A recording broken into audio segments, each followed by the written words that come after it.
PR না হলে নির্বাচন হতে দেয়া হবে না, বিভিন্ন দাবি দেওয়া না মানলে নির্বাচন হতে দেওয়া হবে না, তাহলে হাসিনার যে বয়ান যে ইউনূসের নেতৃত্বে নির্বাচন হবে না, সে একই কথা বলছেন।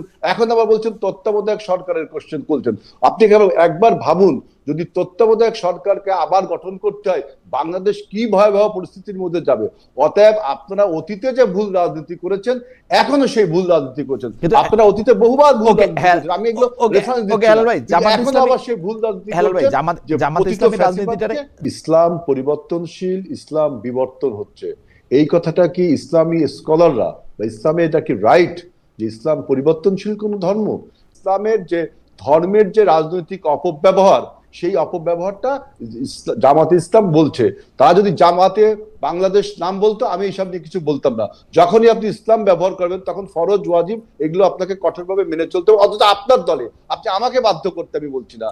আমি আমি আমি তীব্র প্রতিবাদ জানাচ্ছি যে ইসলাম বিবর্তনশীল ধর্ম না, ইসলাম পরিবর্তনশীল ধর্ম না।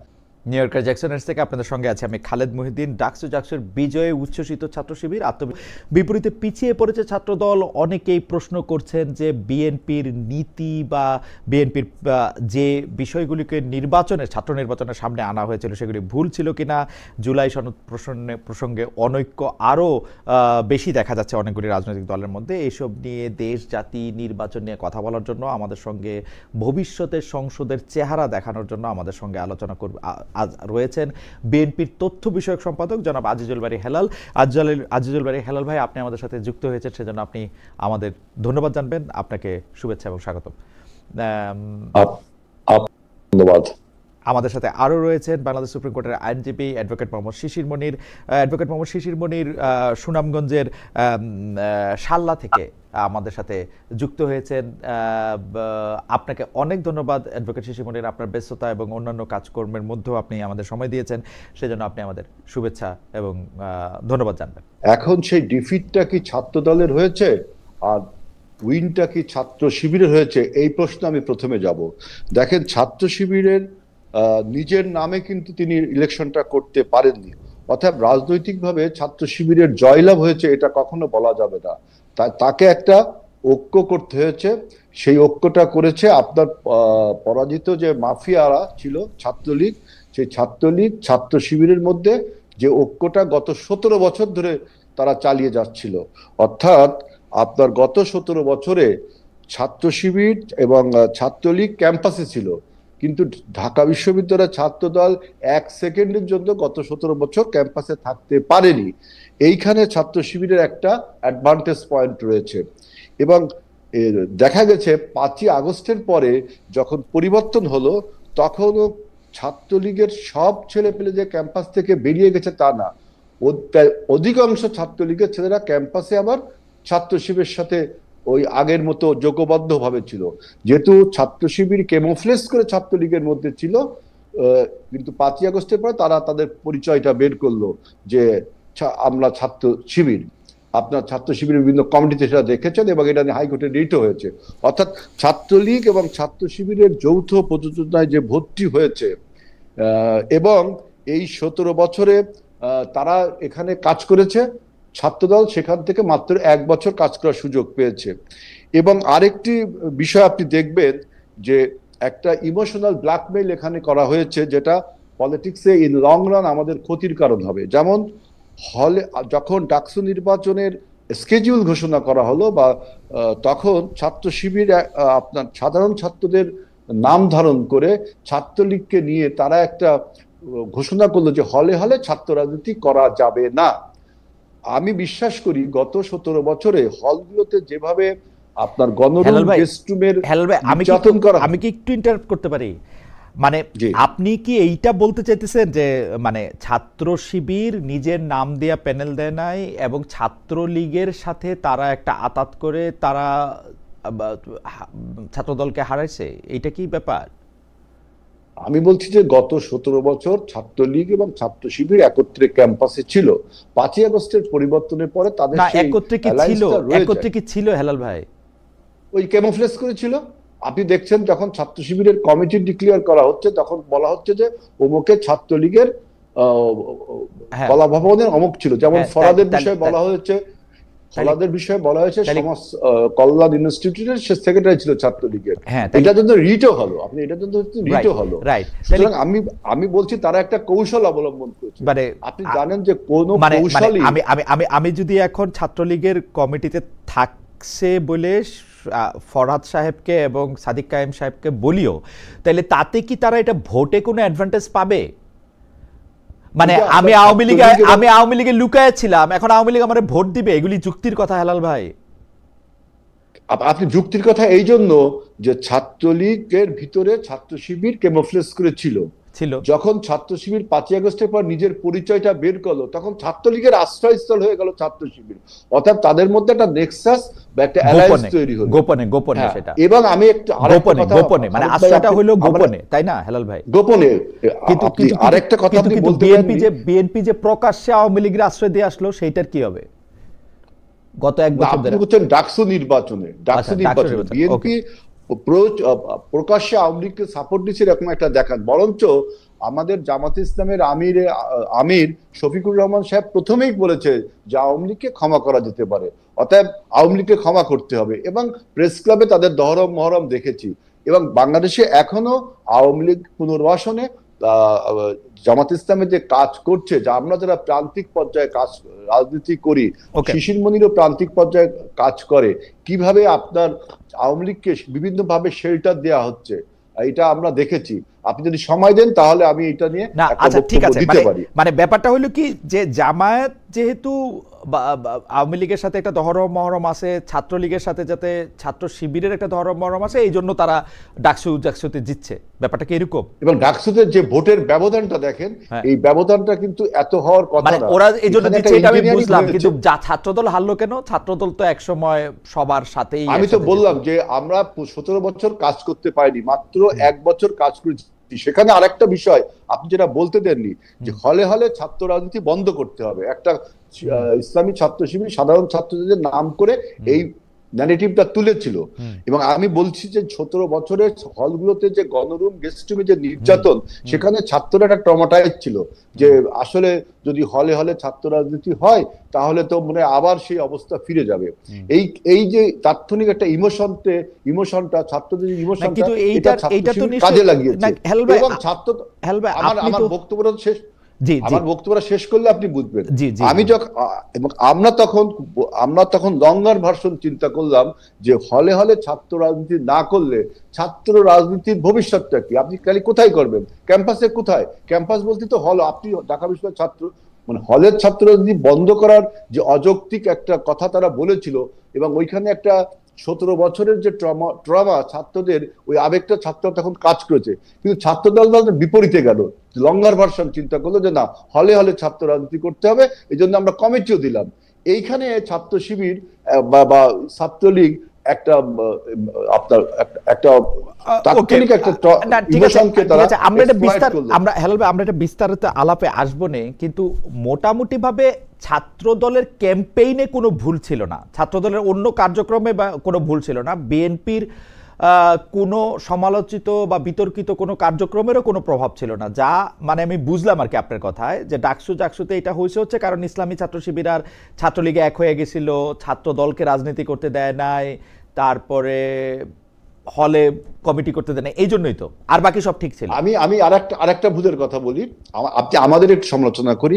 আজকে দেখেন ছাত্রদল প্রায় 5,000-এর উপর 5,500 ভোট পেয়েছে, 5,700 মতো আমাদের ভিপি পদ ভোট পেয়েছে। আপনি দেখেন বামপন্থী মেঘমল্লার বসুরা 5,000 ভোট পেয়েছে, ওবামা 3 থেকে 3,500 ভোট পেয়েছে। আমরা যদি এই অ্যালয়টা করতাম, এই অ্যালায়েন্সটা করতাম, তাহলে তো ওদের অ্যালায়েন্স পারতো না। আপনাদেরকে এই আমাদের এই দুর্বলতা আপনি বলতে পারেন। আপনারা অ্যালায়েন্স করতাম মানে কি, আপনাদের সাথে কেউ অ্যালায়েন্স করতে চাইছে কিনা?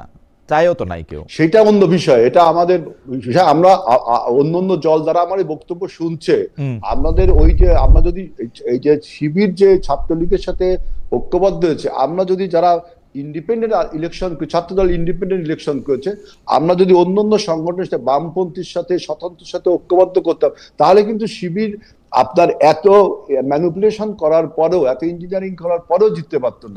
এই জায়গাটা আমাদের, আচ্ছা ঠিক আছে, এই দুর্বলতা আপনি আমার মনে হয় যে হেলাল ভাই আপনি আপনি যা বলেছেন তা নিশ্চয়ই আপনি তবে ডাকসু নির্বাচনে কিন্তু আমরা সাধুবাদ জানিয়েছি, ধন্যবাদ জানিয়েছি, সেটা আপনি জানাইছেন, কিন্তু নেতাদেরকেও ধন্যবাদ। কিন্তু হেলাল ভাই, আমার মনে হয় যে আপনি আপনার বক্তব্যটা নিশ্চয়ই ভেবেচিন্তেই বলছেন, বা এটা আপনার দলের অবস্থান থেকে আপনি বলছেন, কিন্তু আমার কাছে মনে হয় যে যুক্তিগুলি আপনি দেখাচ্ছেন সেগুলি হয়তো আপনি আবার একটু রিভাইজ করবেন কিনা, একটু দেখবেন কিনা, কারণ আপনি যতদিন পর্যন্ত, এটা আপনার ব্যাপার, দর্শকরা শুনছে।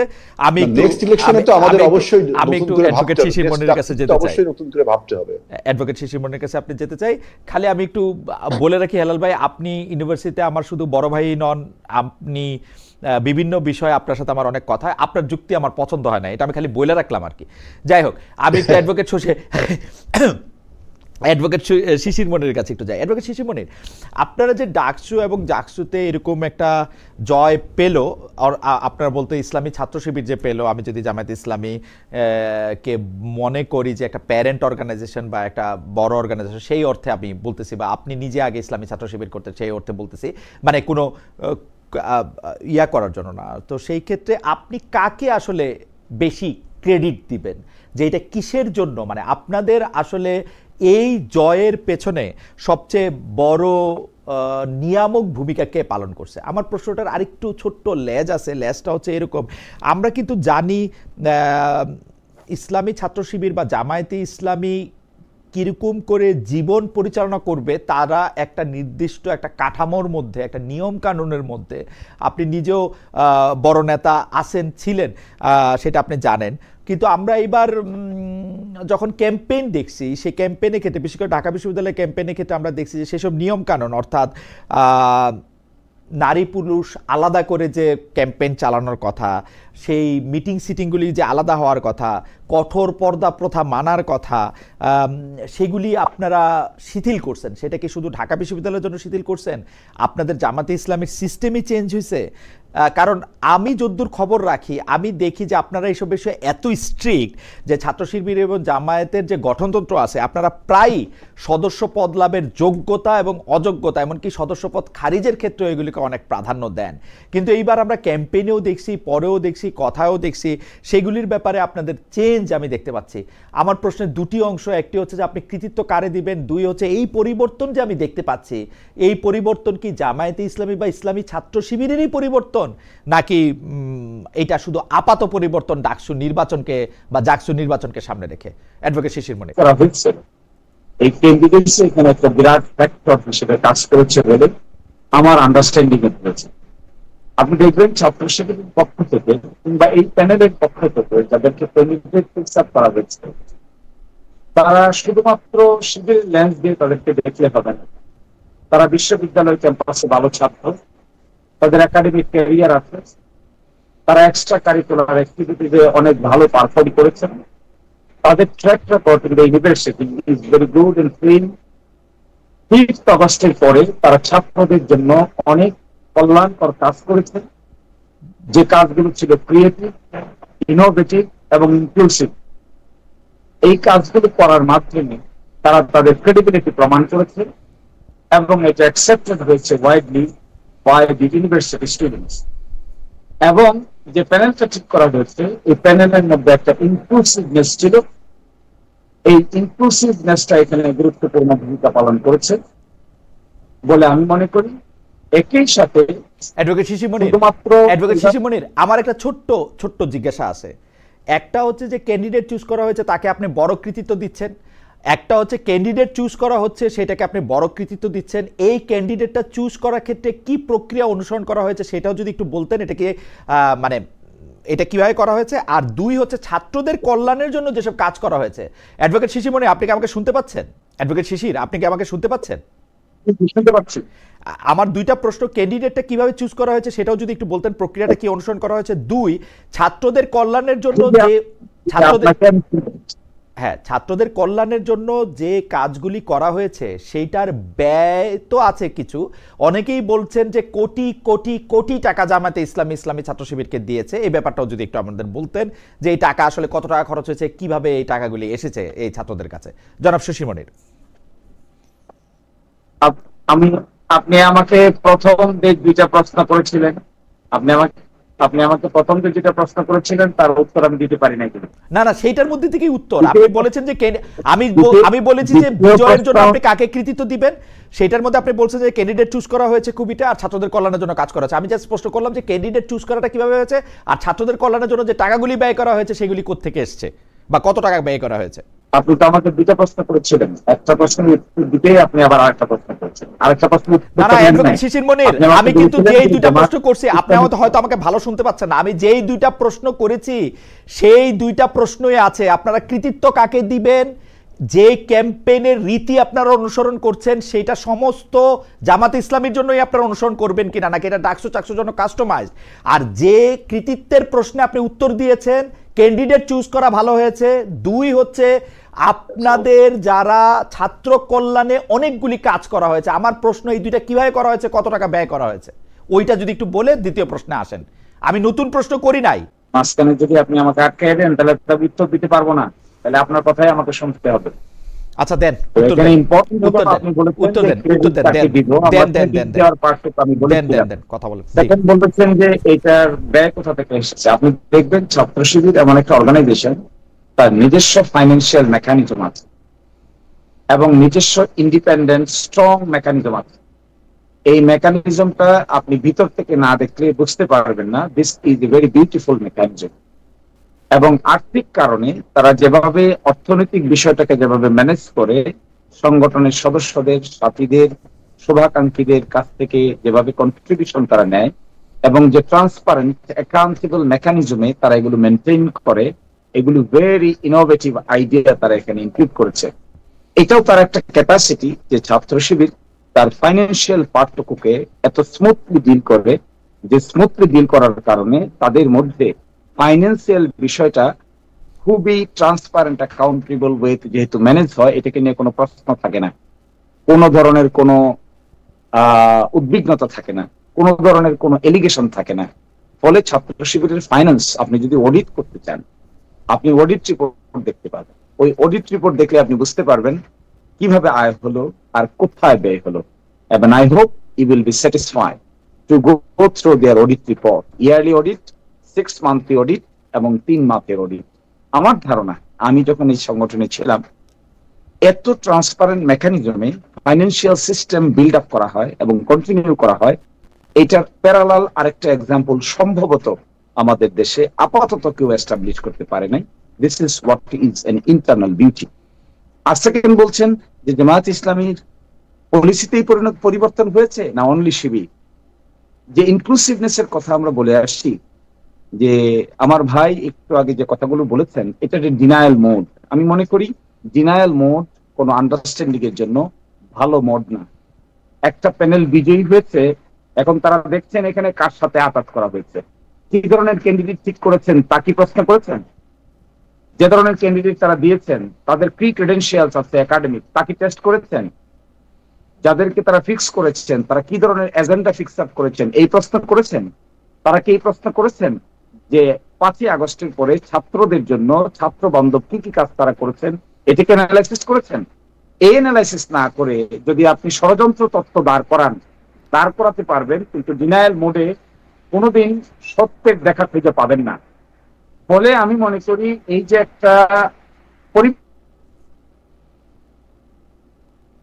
পরিবর্তন এসেছে, ইনক্লুসিভনেস, ভালো ক্যান্ডিডেট ফিক্স করা এবং এজেন্ডা ফিক্স আপ করা, এজেন্ডাগুলো ছাত্রদের কল্যাণে হওয়া, এই পরিবর্তনগুলিকে শুধু ছাত্র শিবিরে নয়, এগুলো আপনি আগামীতে জামাত ইসলামের এজেন্ডাতেও পরিবর্তন দেখতে পাবেন, ইনক্লুসিভনেসে পরিবর্তন দেখতে পাবেন, মাইনরিটি এবং রিলিজিয়াস গ্রুপের সঙ্গে বিহেভিয়ার এবং আচরণে পরিবর্তন দেখতে পাবেন।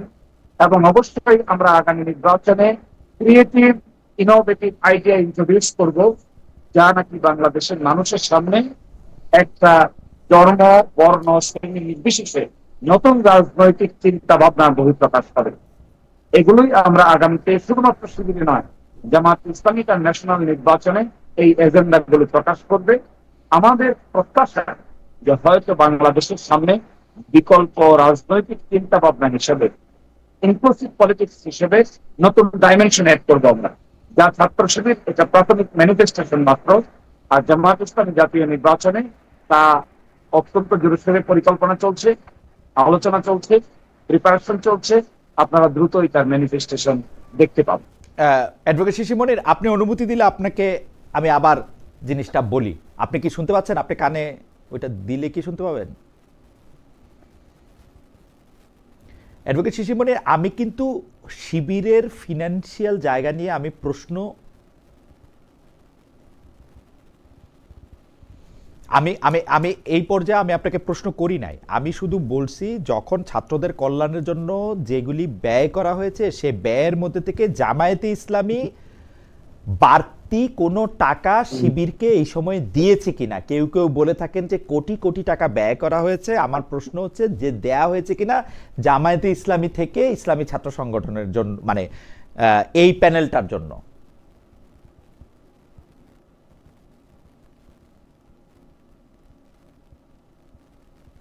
ডাকসু ইলেকশনকে সামনে রেখে অ্যাডভোকেট মনির, আপনি কি আমাকে শুনতে পাচ্ছেন? জি জি, শুনতে পাচ্ছি আমি, প্লিজ বলেন। ডাকসু এবং জাকসু ইলেকশনকে সামনে রেখে, বিশেষ করে ডাকসু ইলেকশনকে সামনে রেখে ছাত্রদের কল্যাণের জন্য যে ব্যয় করা হয়েছে সে ব্যয়ের নির্বাহের জন্য জামায়াতে ইসলামী এই ছাত্র সংগঠনকে কোনো বাড়তি টাকা দিয়েছে কিনা, দিলে সেটার পরিমাণ কত? না, জামায়াতে ইসলামী বাড়তি কোনো পয়সা ছাত্র শিবিরকে তার নির্বাচন পরিচালনার জন্য দেয়নি। ছাত্র শিবির তার নিজস্ব মেকানিজমে যে ফান্ড রেইজ করেছে সেই ফান্ডেই যথেষ্ট ছিল নির্বাচন পরিচালনা করার জন্য। এবং এই ক্ষেত্রে আমরা যারা অতীতে ছাত্র শিবির করেছি, আমরা আমাদের সাধ্যমতো সবাই এই ফান্ডে ডোনেট করেছি। দেশের বাইরে যারা অতীতে ছাত্র শিবির করেছেন তারাও এখানে সাধ্যমতো ভালো পরিমাণ পয়সা প্রয়োজন অনুযায়ী ডোনেট করেছেন। সেটা তারা খরচ করেছে, হিসাব রেখেছে, বাউচার রেখেছে, একটা ব্যালেন্স শিট তৈরি করেছে, সেটা রিপোর্ট তারা আমাদের কাছে দিয়েছে, আমরা সন্তুষ্ট হয়েছি। So this is what is the mechanism. Okay, এটা কি আপনারা প্রকাশ করবেন যে মোট কত টাকা ব্যয় করা হয়েছে এই এক বছরে ছাত্র কল্যাণের জন্য বা ছাত্রদের কল্যাণের জন্য? এবং এরকম কোন সিচুয়েশন এখনো আসেনি। যদি স্পেসিফিক্যালি মনে করেন আপনি এটা জানতে চান বা আপনার জানার প্রয়োজন আছে বা কোনো ব্যক্তি বিশেষ যদি জানতে চায়, তাহলে অবশ্যই তাকে আমরা আনুষ্ঠানিকভাবে উত্তর দিতে রাজি আছি। আপনি চিঠি পাঠান, we will give you answer. Thank you so much. আর দ্বিতীয় প্রশ্নটা যেটা, সেটা হচ্ছে যে জামায়াতে ইসলামীর মিটিং এবং সিটিংয়ের ক্ষেত্রে কঠোর পর্দা প্রথা মানা একটি বিধান রয়েছে। নারী এবং পুরুষ পাশাপাশি বসে কোনো একটা মিটিং করা, সিটিং করা, সেটাতে যাওয়া, সেখানে ক্ষেত্রে মানে তাদের একটা স্ট্যান্ডার্ড রয়েছে, সেটা জামাত ইসলামীরও রয়েছে, ইসলামী ছাত্র শিবিরেরও রয়েছে।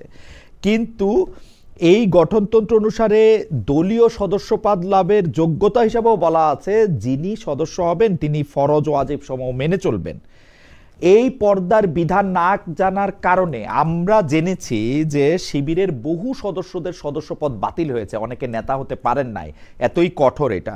এইবার আমরা জনাব সাদিককে, জনাব ফরহাদকে যেভাবে ইলেকশনটাকে ক্যাম্পেইন করতে দেখেছি, সেই ক্ষেত্রে মনে হয়েছে এই নিয়ম কানুন অনেক শিথিল করা হয়েছে। আপনি যেটাকে ইনক্লুসিভনেস বলছেন, সেই ইনক্লুসিভনেসে জামায়াতে ইসলামীও কি এই নিয়মটা শিথিল করেছে, নাকি সেটা শুধু ডাকসু এবং জাকসুর জন্য?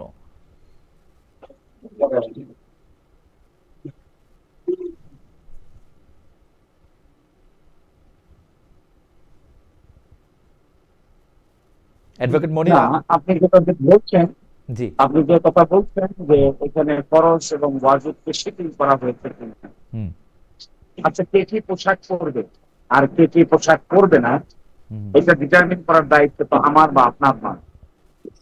একজন ব্যক্তিকে হিজাব পরবে, কে নিকাব পরবে, কে আলট্রা মডার্ন ড্রেস পরবে, এটা সম্পূর্ণ তার ব্যক্তিগত ব্যাপার এবং তার রাইট টু প্রাইভেসি। এই রাইট টু প্রাইভেসিকে আমরা অলওয়েজ রেসপেক্ট করব। এখন এই ছাত্রদের প্যানেলে যাকে ইনক্লুসিভ প্যানেল হিসেবে একটি প্যানেলের সম্পাদকীয় পোস্টে তিনি অংশগ্রহণ করেছেন, তার পছন্দ মতো তিনি পোশাক করেছেন এবং প্রটোকল অনুযায়ী তিনি যেখানে বসবেন সেখানে তাকে বসতে দেওয়া হয়েছে, তিনি বসবেন সেখানে। তাতে তো ছাত্র শিবিরের নীতি পদ্ধতিতে কোনো ধরনের পরিবর্তনের প্রয়োজন আছে বলে দণ্ডমানের প্রয়োজন। পার্লামেন্টের মেম্বার ছিলেন আমরা, পার্লামেন্টের মেম্বার থাকা অবস্থায় মিনিস্টার থাকা অবস্থায় আমাদের মন্ত্রীরা মিনিস্টাররা পার্লামেন্ট পরিচালনা করেছেন, সেখানে মন্ত্রী হিসেবে দায়িত্ব পালন করেছেন, পার্লামেন্টারি স্ট্যান্ডিং কমিটির মিটিংয়ে উপস্থাপন করেছেন, সেখানে নারী পুরুষ নির্দিষ্ট অংশগ্রহণ করেছেন। এই যে পাবলিক ডোমেনে জামায়াত ইসলামী পাবলিক ডোমেনে পার্টিসিপেট করছে, অন্যের রাইটকে এক্সারসাইজ করার জন্য রেসপেক্ট করছে, রাইট টু প্রাইভেসিকে প্রোটেক্ট করছে, আমি তো মনে করি this innovative ideas and thoughts should be welcome by each and everyone. এবং এই ক্ষেত্রে ছাত্র শিবির বা জামাত ইসলামীর ব্যক্তিগত পন্থা মানার যে বিধান, তা নিশ্চয়ই শিথিল না করেও পাবলিক ডোমেনে এই সমস্ত কাজ করতে ছাত্র শিবিরের গঠনতন্ত্রে কোনো বাধা নেই, জামাত ইসলামের গঠনতন্ত্রের কোনো বাধা নেই। এবং আপনি দেখতে পাবেন আগামীতে জাতীয় সংসদ নির্বাচনে আমরা ধর্ম, বর্ণ এবং লিঙ্গ নির্বিশেষে আমরা এখানে সংসদ সদস্য পদপ্রার্থী দেওয়ার চেষ্টা করব, যেন বাংলাদেশের বৃহত্তর জনগোষ্ঠীর আস্থা অর্জন করতে পারে।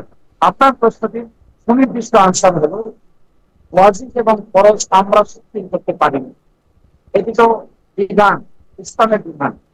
কিন্তু কোন ব্যক্তির private right to life and liberty কিংবা প্রাইভেসি আমরা ভঙ্গ করতে পারিনি, কারোর চয়েসে আমরা অ্যাটাক করতে পারিনি, কারোর চয়েসকে আমরা বাধ্য করতে পারিনি। এটা কমপ্লিটলি ওই ব্যক্তি বিশেষের চয়েস, তিনি কোন পোশাক পরবেন, কিভাবে আচরণ করবেন। এই ক্ষেত্রে বৃহত্তর অ্যালায়েন্স গঠনের ক্ষেত্রে জামাত বা শিবিরের সুনিশ্চিত কোন বাধা কিনা এই মর্মে আমার কাছে মনে হয় মোটেও কোনো বাধা নয়, বরঞ্চ তারা যে কাজ করেছে ওটা বাংলাদেশে একটা এক্সাম্পল হিসেবে থেকে যাবে। আমার মনে হয় যে আপনার ভয়েস একটু অস্পষ্ট, তারপরও আমি কারণ হচ্ছে যে আমাদের সাথে আমাদের দর্শকরা প্রশ্ন করছেন যে অ্যাডভোকেট শিশির মনির আসলে অনেক দূর থেকে সাল্লা থেকে আমাদের সাথে যুক্ত হচ্ছেন এবং তিনি নিজে নিজে আমাদের সাথে যুক্ত হয়েছেন, আমাদের প্রডিউসার ওখানে যেতে পারেন নাই, সেই জন্য সাউন্ডের একটু অসুবিধা, তবে সেই সাউন্ডটা একটু ঠিক করে নেবেন। আমি যে যতটুকু জনাব শিশির মনিরকে বুঝলাম সেটার মধ্যে তিনি বলতে চাইলেন যে এটা কে কি কোন পোশাক পরবে, কিভাবে ক্যাম্পেইন করবে, এটা তার নিজস্ব প্রাইভেসির জায়গা, এখানে জামাত শিবিরের আলাদা করে কোনো কিছু বলার নাই, পরিবর্তনের কোনো জায়গা নাই, এটা ইনক্লুসিভনেস। এবং আমি যতদূর বুঝেছি, correct me if I am wrong advocate Shishir Monir, তার মানে জামায়াতে ইসলামী ও তার ক্যাম্পেইনের ক্ষেত্রে আমরা কিন্তু গত কয়েক দশক ধরে জামায়াতে ইসলামী যখন ইলেকশনে ক্যাম্পেইন করেছে তখন কিন্তু এটা আমরা দেখি নাই।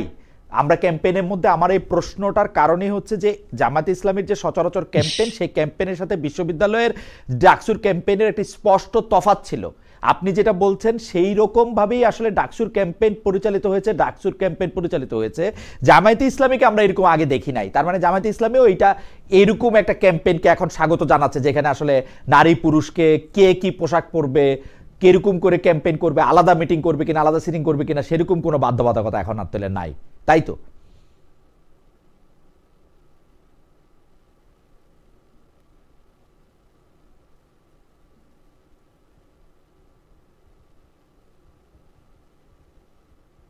আমার মনে হয় এটাই তো বিবর্তন, এইটাকেই তো বিবর্তন বলে।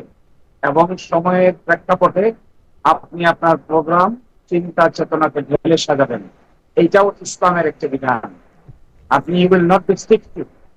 আপনি যখন একটা পার্টিকুলার সার্কামস্টেন্সেসকে অ্যাড্রেস করার জন্য আপনি যখন নিউ ডাইমেনশন অ্যাড করবেন, হিউম্যান থিঙ্কিংকে আপনি ওয়েলকাম করবেন, তখনই আসলে একটা আন্ডারস্ট্যান্ডিং এর মধ্যে ডাইমেনশনগত পরিবর্তন সূচনা হয়। তো জামাত ইসলামী বলেন আর ইসলামী ছাত্র শিবিরের বলেন, এই যে ডাইমেনশনের কাজটুকু তারা করছেন, তারা ইনক্লুসিভ চিন্তা ভাবনা করছেন, ওয়াইডার স্পেকট্রাম অফ পিপলকে অ্যাড্রেস করার চিন্তা ভাবনা করছেন।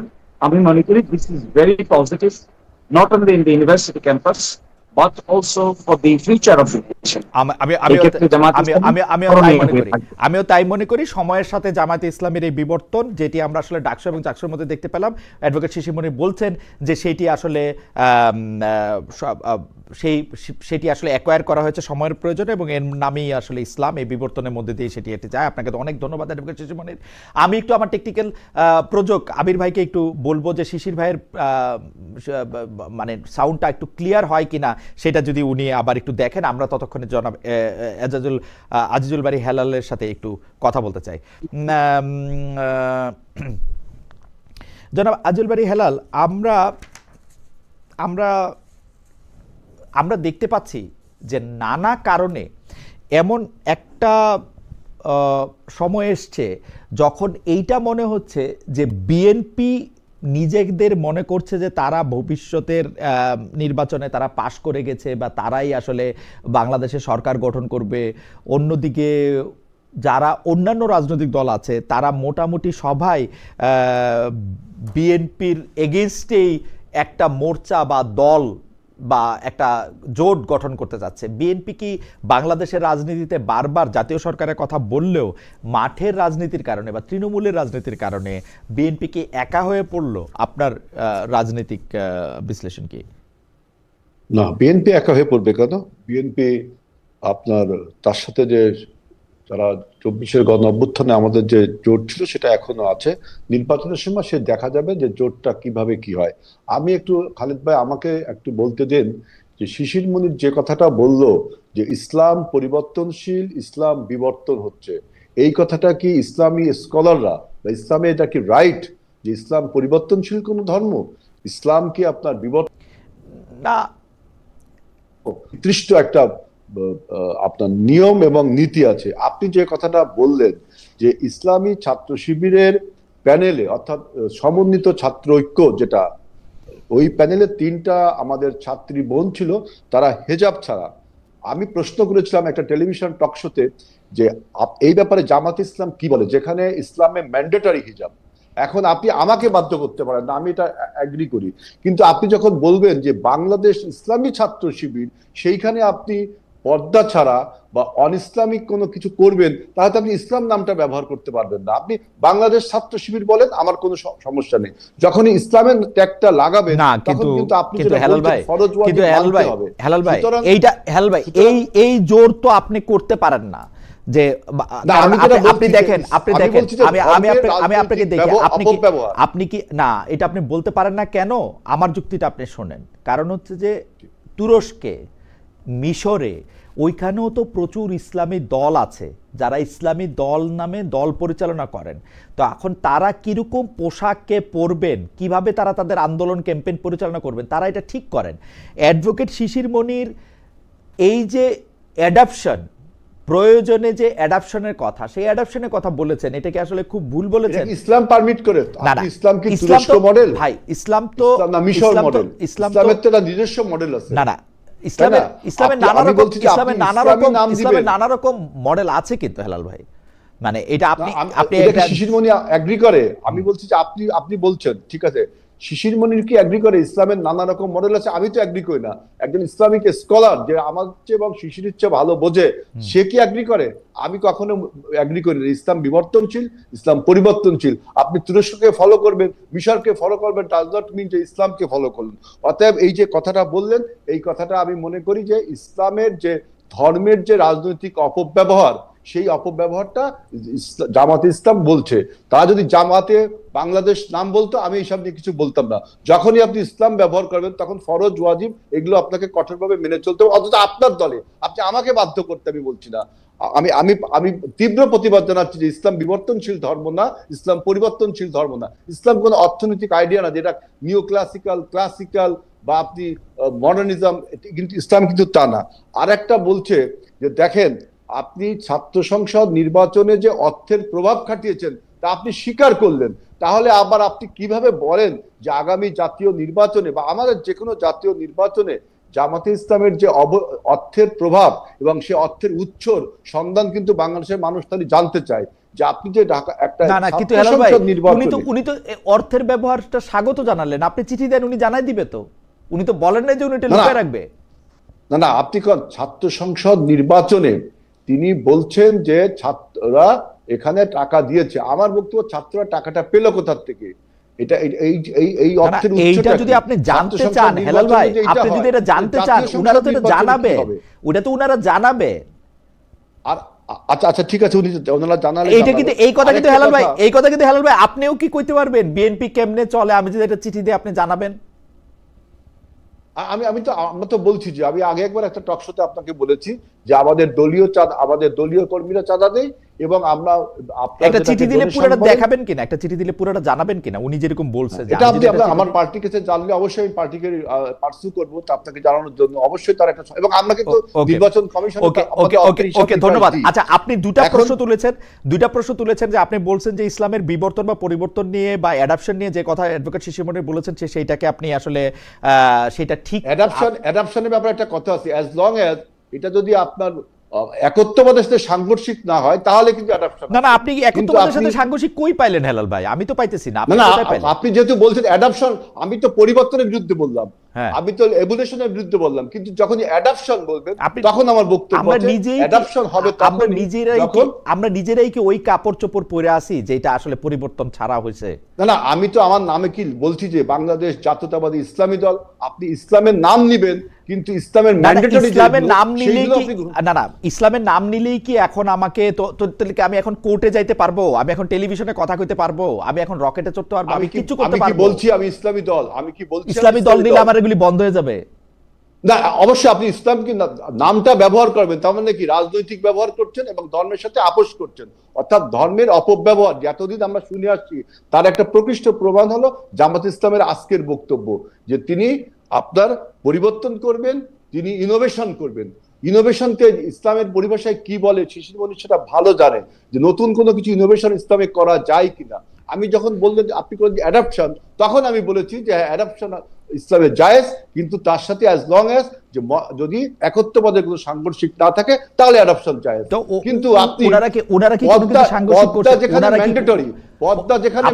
পর্দা ম্যান্ডেটরি কার জন্য ম্যান্ডেটরি, কতখানি ম্যান্ডেটরি, সেটা নিয়ে 100 রকমের তরিকায় 300 রকমের কথা আছে। সেটাই জামাত ইসলাম বলুক যে পর্দা ম্যান্ডেটরি, এখানে কোনো তরিকা একটাই তরিকা যে পর্দা আপনাকে মানতে হবে, কিন্তু আপনি ইসলামে নাম ব্যবহার করবেন, পর্দা মানবেন না। তাহলে তো আপনার ডাবল। আমার মনে হয় হেলাল ভাই আপনার প্রশ্নটা জবাব দেওয়ার আগে আমাদের যদি অ্যাডভোকেট শিশির মনির যদি আমাদের ঠিক মতো শুনে থাকেন, অ্যাডভোকেট মনির আপনি কি একটু রেসপন্ড করবেন? উনি দুটা বিষয় একদম স্পষ্ট প্রশ্ন করেছেন। এক হচ্ছে যে আপনি যে বলেছেন যে বিবর্তন বা এই পরিবর্তন বা অ্যাডাপশন বা অভিযোজন এটা যে আপনি নেন এটা আসলে ইসলাম মানে কিনা, পর্দা সংক্রান্ত একটা জিনিস ম্যান্ডেটরি কিনা, নাকি আপনাকে ইসলামী নামটা আপনি আর ব্যবহার করতে পারবেন কিনা যখন আপনি এই অ্যাডাপশনের মধ্যে দিয়ে যান বা ইভলিউশনের মধ্যে দিয়ে যান। অ্যাডভোকেট শিশির মনির আপনি যদি খুব সংক্ষেপে একটু বলেন। আমরা আপনাকে, আমার মনে হচ্ছে আপনার এই প্রশ্নের উত্তরে আমি বলবো, আমার সম্মানিত বড় ভাই আমাদের আজিজুল বারী হেলাল ভাই, সম্ভবত তিনি ইসলামের বেসিক জুরিসপ্রুডেন্স পড়ার সুযোগ পান নাই, অন্যদিকে ব্যস্ত থাকার কারণে, রাজনৈতিক কারণে অন্যদিকে সময় বেশি চলে গেছে, এই জন্য হয়তো তিনি এই প্রশ্ন উত্থাপন করেছেন। ইসলামিক শরিয়ার যে সোর্স গুলো আছে তার প্রথম সোর্স হলো কোরআন, দ্বিতীয় সোর্স হলো হাদিস, তৃতীয় সোর্স হলো ইজমা, চতুর্থ সোর্স হলো কিয়াস, পঞ্চম সোর্স হলো ইজতিহাদ। ইসলামের এই যে অ্যাডপটিভ টেন্ডেন্সি বা অ্যাডপটিভ মেন্টালিটি বা সার্কামস্টেন্সিয়াল ইন্টারপ্রিটেশন, এটি আসে ইজমা, কিয়াস এবং ইজতিহাদ থেকে। যুগে যুগে যারা মুস্তাহিদ থাকেন, যারা ইজমা এবং কিয়াস করেন, তারা ইসলামের কনটেক্সচুয়াল ইন্টারপ্রিটেশন দিয়ে থাকেন। আর যে বোনের কথা বলা হচ্ছে তিনি কি ছাত্র শিবিরের সদস্য? তিনি কি ছাত্র সংস্থার সদস্য? তাহলে তিনি কি পোশাক পরবেন তাকে ছাত্র শিবির বলে দিবে? তিনি কি পোশাক পরবেন তাকে আজিজুল বারী হেলাল ভাই বলে দিবে? আমি শিশির মনির বলে দিব? আপনার জবাবটা শেষ হইলে আমরা একটু হেলাল ভাইকে শুনতে চাই, কারণ আমরা আপনাকে একটু লম্বা সময় ধরে এবং এই ক্ষেত্রে এই জন্য আমি বলছি এটা আমি একটু প্রশ্ন করতে চাই সম্পর্কে। খালেদ ভাই আমাকে একটু বলার সুযোগ দিতে হবে। জি বলেন। যে কথা শিশির মনির যেটা বললো যে ইসলামের প্রাথমিক ধারণা একমাত্র জামাতে ইসলামের ছাত্র শিবির যারা করে তারা জানে, আমি তো তাকে বলি তিনি যেটা বললেন সম্পূর্ণ রং কথা বললেন। আমরা জানি ইসলামের প্রথম সোর্স কোরআন, দ্বিতীয় সোর্স হলো হাদিস, এরপরে যেগুলো আছে ইজমা। আচ্ছা ঠিক আছে, আমরা থিওলজিক্যাল ডিবেটে না যাই হেলাল ভাই, আমরা থিওলজিক্যাল ডিবেটে না যাই।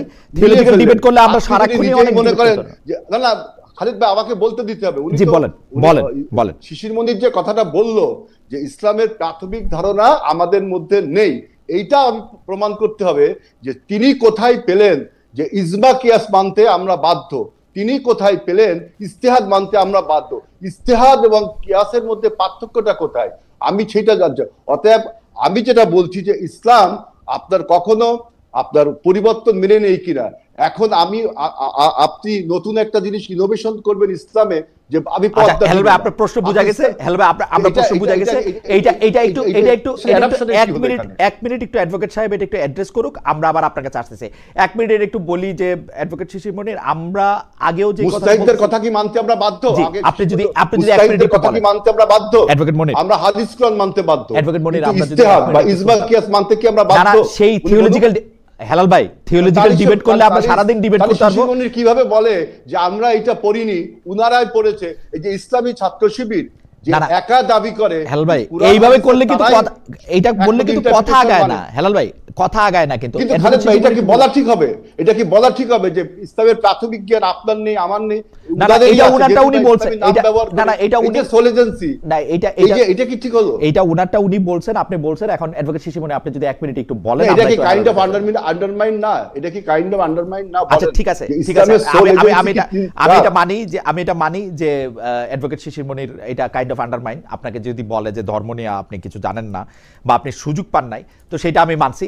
অ্যাডভোকেট শিশির মনির একটু যদি আপনি রেসপন্ড করতেন এই ব্যক্তিগত প্রসঙ্গ বাদ দিয়া, যে আসলে এইটা কোনো পরিবর্তন কিনা জামাত ইসলামের ক্যাম্পেইনের ক্ষেত্রে, যেটা পুরনো প্রশ্ন ধরে আবার একটা আসতেছে। 1 মিনিট যদি একটু বলতেন, আমরা কথা আগাই আসলে।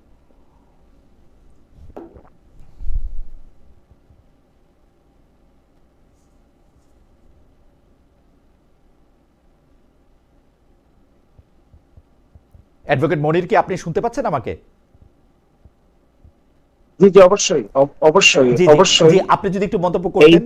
জি, পরিবর্তনের এই ধাপটুকুকে যদি অ্যাকসেপ্ট করা না যায়, তাহলে রাষ্ট্র মেকানিজমে এক্সেপশনালিজম কি করে ক্রিয়েট হবে? ওকে, বিএনপি কি তার পথ চলতে গিয়ে যে ধরনের পরিবর্তনের সূচনা করছেন, আর জামায়াতে ইসলামী তার বাউন্ডারি এবং পেরিফেরির মধ্য থেকে যদি ইনক্লুসিভনেস এবং ডাইভার্সিটিকে ইনক্লুড করেন, তাহলে হেলাল ভাইদের আপত্তি কেন? ফ্যান্টাস্টিক। আমার মনে হয় অ্যাডভোকেট মনির আপনাকে এখানে আটকায়। ইসলাম ব্যবহার করলে আপত্তি থাকবে, ইসলামের ব্যবহার করেন না, আমরা আপত্তি নেই। ইসলাম ব্যবহার করলে ইসলামকে মানতে হবে। না না, ইসলামকে মানতে হবে। কোনটা ইসলাম এটাকে আপনি ঠিক করে দিবেন হেলাল ভাই? ইসলাম তো উনি তো ঠিক করতে পারে না। না না, এটা ইসলাম তো নানা রকম আছে। আপনি এই কথা থেকে একটু আগান। ইসলাম নানা রকম আছে। ইসলাম নানা রকম আছে, এই কথাটা কি শিশির মনির স্বীকার করে? শিশির মনির ইসলামিক পণ্ডিত, উনি বলেন আপনি কি না না হেলাল ভাই, আপনি আমাকে বলেন, আমি থিওলজিক্যাল তর্কে যেতে চাই না। আপনি কি মনে করেন যে তুরস্ক, মিশর, সংযুক্ত আরব আমিরাত, সৌদি আরব এরা অন-ইসলামিক দেশ কোনটা? এরা চারটা মডেল অফ ইসলাম। না না, তারা সবাই ইসলাম, আমি সেটাই বলতেছি। তারা সবাই ইসলাম। তারা তো মালয়েশিয়া, ইন্দোনেশিয়া, তারা কি মডেলটা কি? ইসলামের মডেল রাসূলুল্লাহ সাল্লাল্লাহু আলাইহি ওয়াসাল্লাম ইসলামের মডেল। আমাদের একমাত্র সোর্স কোরআন এবং হাদিস। এইটা আপনি তুরস্ক, রাশিয়া বা আফগানিস্তান বা ইরাক এইগুলোকে তো মডেল বলতে পারেন না ইসলামের। এটা কি শিশির মনির মানে? এটা কি ইসলামের মডেল? ইসলামের মডেল একটাই, রাসূলুল্লাহ সাল্লাল্লাহু আলাইহি ওয়াসাল্লাম। আমার এটা মনে হয় না যে ইসলামের মডেল একটাই। কিন্তু হেলাল ভাই, যাই হোক, শিশির মনির আমার সাথে যুক্তি কোনটা বাংলাদেশের এই পৃথিবীতে কোনটা? তাহলে আপনি বলেন এই পৃথিবীতে ইসলামের মডেল কোনটা বলেন? একমাত্র রাসূলুল্লাহ সাল্লাল্লাহু আলাইহি ওয়াসাল্লাম। একমাত্র রাসূলুল্লাহ। এখন কোনটা? তাহলে এখন পৃথিবীতে ইসলাম একটাই মডেল। এখন পৃথিবীতে ইসলাম নাই। এখন কোথায় আছে? ইসলাম যে মডেল দেখাই দিয়েছেন আমাদের, সেটাই হলো ইসলাম। সেটা এখন কোথায় আছে সেটা বলেন না। এখন কোথায় আছে সেটা বলেন। এখন কোথায় আছে মানে? এই মুহূর্তে কোথায় চলতেছে সেই মডেলে? এই মুহূর্তে পৃথিবীর কোথাও চলছে, যদি আমার চোখে পড়ে তাই বলবো। আমার মনে হয় না যে ইসলামিক মডেল একমাত্র এই পৃথিবীতে কোথাও ইসলামের মডেল চলতেছে না। হয়তো অনেক জায়গায় চলতে পারে, কিন্তু আমার চোখে এখনো পড়ছে কিনা আমি জানি না। কিন্তু ওকে, ঠিক আছে, আপনার বক্তব্য। ইসলামের মডেল একটাই, রাসূলুল্লাহ সাল্লাল্লাহু আলাইহি ওয়াসাল্লাম যে মডেল দেখিয়েছেন, আর কোনো মডেল না। এটা শিশির মনির বলুক যে আর কোনো। আচ্ছা ঠিক আছে, আমি অ্যাডভোকেট শিশির মনির কাছে আসবো। আপনি একটু বিএনপির প্রসঙ্গে আসেন, যে বিএনপি কি এখন কার্যত বিভিন্ন কারণে একলা একটা সংগঠনে বা একলা একটা দলে পরিণত হয়েছে কিনা? না, বিএনপি একলা একটা সংগঠনের পরিবর্তন হয়নি। যখন ওরা একটা জোট করেছে, যে 3 দলীয় জোট, যারা 8 দফা আপনার দাবিতে, তা বাংলাদেশে কি 3টা দল মাত্র বলছে যে ইসলামিক সমস্ত দলকে তারা ঐক্যবদ্ধ করবে। আমি কিছুক্ষণ আগে একটা টক শোতে বলেছি যে ইসলামের সমস্ত রাজনৈতিক দল আপনার জামাতে ইসলামের সাথে যে ঐক্যবদ্ধ হবে এমন কোনো গ্যারান্টি কিন্তু কেউ দিতে পারে না। আপনারা যখন এখন আন্দোলনে নেমেছেন, যে 8 দফা দাবির বাস্তবায়নের দাবিতে, তাহলে আপনারা কেন ওই ঐক্যমত কমিশনের সাথে বসছেন? আপনারা রাজপথে আন্দোলন করছেন, আবার ঐক্যমতের কমিশনের সাথে বসে যেতে হবে না। আর আপনি বলছেন বিএনপি একলা, বিএনপির সাথে তো আপনি দেখছেন যে কতগুলো রাজনৈতিক দল আমাদের সাথে আছে। আমরা যুগপৎভাবে আন্দোলন করেছি। জামাত ইসলাম একমাত্র দল আমাদের সাথে যুগপৎভাবে আন্দোলন করেছিল আপনার হাসিনা বিরোধী আন্দোলনে, কিন্তু 28শে অক্টোবর আমরা দেখেছি কিভাবে তাদের আন্দোলনটা শেখ হাসিনার প্যাট্রোনাইজে হলো আর আমাদের উপরে ক্র্যাকডাউন হলো, এটা আপনারা দেখেছেন। সুতরাং বিএনপি একা হয়নি, 24-এর গণ অভ্যুত্থানের সকল শক্তি আমরা ঐক্যবদ্ধ আছি। আমরা বলছি যে আমরা নির্বাচনী জোট জামাত বাদ দিয়ে সবার সাথেই করতে রাজি আছি আমরা। ওকে, ধন্যবাদ হেলাল ভাই। আপনি জানেন যে সম্প্রতি হেফাজত ইসলামী বাংলাদেশের আমির শাহ মহিবুল্লাহ বাবুনগরী এরকম একটি মন্তব্য করেছেন, যে মন্তব্যটা এরকম, আমি তাকে কোট করছি: জামাত সরকারে আসতে পারলে কওমি, দেওবন্দি ও সুন্নিয়াত মাদ্রাসার অস্তিত্ব রাখবে না। অনেকেই বলে থাকছেন যে জামায়াতে ইসলামী আসলে যে ধরনের ইসলাম কায়েম করতে চাচ্ছে, বা জামায়াত ইসলামের একটা আলাদা কায়েম করার মতো একটা ইসলাম আছে, এটা যদি আপনি একটু অ্যাড্রেস করেন। এবং জামায়াত ক্ষমতায় আসে যদি, তাইলে গণতন্ত্র চর্চা করবে না শরিয়াত কায়েম করবে? জামায়াত সরকার নেতৃত্বে আসলে নারী অধিকার, নারীর চলন বলন, পোশাক কি হবে, এইটাও যদি আপনি একটু সংক্ষেপে বলেন অ্যাডভোকেট শিশির মনির। এই কওমি, মাদ্রাসা, তাবলিগ জামাত ইত্যাদি নিয়ে জামায়াতের অবস্থান নেতিবাচক বলে অনেকে এটা মনে করে থাকেন। অনেকে মনে করে থাকেন বাংলাদেশে যে একটা ইসলামী রাজনীতি বা ইসলামী গোষ্ঠী একত্র হতে পারলো না, এটার একটা বড় কারণ জামায়াতে ইসলামী। কারণ জামায়াতে ইসলামীর রাজনৈতিক আদর্শ অন্য সবগুলি ইসলামী দলগুলির রাজনৈতিক আদর্শ থেকে আলাদা। জনাব অ্যাডভোকেট শিশির মনির।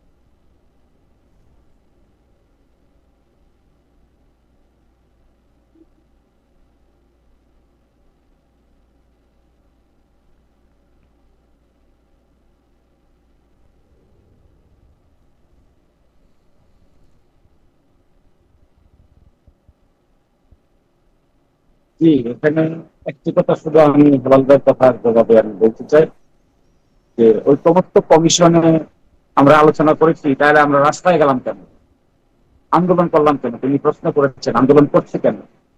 আমি তো মনে করি বিএনপি ঐকমত্য কমিশনে নেগেটিভ রাজনীতি করছে। বিএনপিকে এই নেগেটিভ রাজনীতি থেকে সরে আসতে হবে। এই নেগেটিভ রাজনীতি যদি সরে না আসে, তার ফলশ্রুতিতে দেশে যা হবে তার পূর্ণাঙ্গ দায় দায়িত্ব বিএনপিকে নিতে হবে।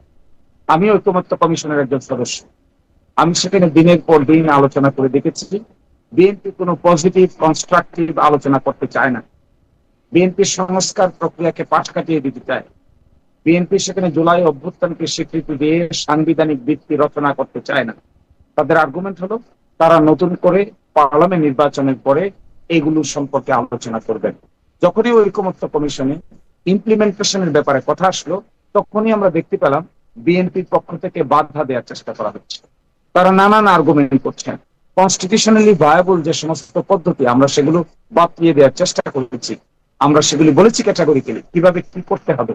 অথচ এই বিএনপি 1977 সালে শহীদ প্রেসিডেন্ট জিয়াউর রহমানের আমলে তারা যে বোল্ড স্টেপ নিতে চেয়েছিল, বোল্ড স্টেপ নিয়েছিল, সেখান থেকে তারা কমপ্লিটলি এখন সরে যেতে চাচ্ছে। অর্থাৎ তারা তাদের অতীত সম্পর্কেই এখন কিছুটা বেওয়াকিফ হয়ে গেছে। আমি মনে করি বিএনপির এই রাজনীতি ভুল। বাংলাদেশের কনস্টিটিউশনের যে এনট্রান্সমেন্ট আছে, এই এনট্রান্সমেন্টের পলিটিক্স এর ক্ষেত্রে this is a dangerous politics in my view and my humble view also. এই নেগেটিভ পলিটিক্স করলে বাংলাদেশের জেনারেশন জি কতটুকু রিয়াকশন দেখাবে আমি জানি না, সেটা নির্বাচনেই বোঝা যাবে। So my humble request to my learned senior brother not to engage in negative politics, rather to see proper, constructive, innovative politics. এরপরে আপনার সঙ্গে আমার কথা হলো, অবশ্যই না জামাত ইসলামী যদি ক্ষমতা এক্সারসাইজ করার সুযোগ পায়, শুধু কওমি দেওবন্দির অস্তিত্বই আমরা প্রোটেকশন দিব না। আমরা প্রত্যেকটা মাইনরিটি গ্রুপ, এথনিক গ্রুপ, সকল ধরনের মাইনরিটি কমিউনিটি যে যেখানে আছেন, যেভাবে আছেন, we will ensure their prosper, security, integrity, inclusiveness এবং তাদের এক্সক্লুসিভ আইডেন্টিটিকে আমরা অবশ্যই সম্মানের দৃষ্টিকোণ থেকে দেখব। দেখবেন আমরা ডাইভার্সিটি এন্ড ইউনিটি এই আর্গুমেন্টকে কত শক্তিশালী ভাবে ইমপ্লিমেন্ট করি। We always believe in diversity but there is a unity. এই যে ডাইভার্সিটি একটা নেশনের মধ্যে, পার্বত্য চট্টগ্রামে যারা বসবাস করেন, হিন্দু মুসলিম যারা বসবাস করেন, আমার এলাকা ধরুন দিরাইশাল্লাহ প্রায় 40% মানুষ হিন্দু ধর্মাবলম্বী। আমি বিগত 1 বছর ধরে কাজ করছি কোথায়, আমি আজকে যে বাড়িতে বসে আপনাকে জয়েন করছি, এটিও একটা হিন্দু মাইনরিটি কমিউনিটির বাড়িতে। আমি ইলেকশন ক্যাম্পেইনের পার্ট হিসেবে এই বাড়িতে আজকে রাত্রি যাপন করবে। আমি তো কোনো অসুবিধা দেখছি না কোথায়। They are welcoming us, we are welcoming them. পরে কৌমি বলেন, আলিয়া বলেন, হিন্দু বলেন, বৌদ্ধ বলেন, খ্রিস্টান বলেন, মহিউদ্দিন ভাই আজকে আমি আমার এই ভাইকে সাক্ষী রেখে বলছি, যদি জামাত ইসলামীকে মানুষ বিশ্বাস করে, দেখবেন ক্রিয়েটিভ পলিটিক্স কাকে বলে। Okay, we will show the nation how politics can be a creative politics. আমার মনে হয় যে অ্যাডভোকেট শিশিরমণি, আমি শুধু আপনাকে আবার এটা লাইভে শুনতে হচ্ছে সেজন্য ইন্টারেস্টে আমি শুধু দুইটা প্রশ্ন এখানে করে রাখি। মানে এই 1 বছর সময়, মানে 5 আগস্টের পরে এখন 1 বছর 1.5 মাসের মতো সময় পার হয়েছে। এই সময়টুকুতে যদি জামায়াতে ইসলামী ক্ষমতায় থাকতো, তাহলে যে মাজারগুলি ভাঙচুর করা হয়েছে সেই মাজারগুলি ভাঙচুর করার ক্ষেত্রে সরকারের পক্ষ থেকে কি বেশি প্রোটেকশন দেওয়া হতো? কয়েকদিন আগে যে আমরা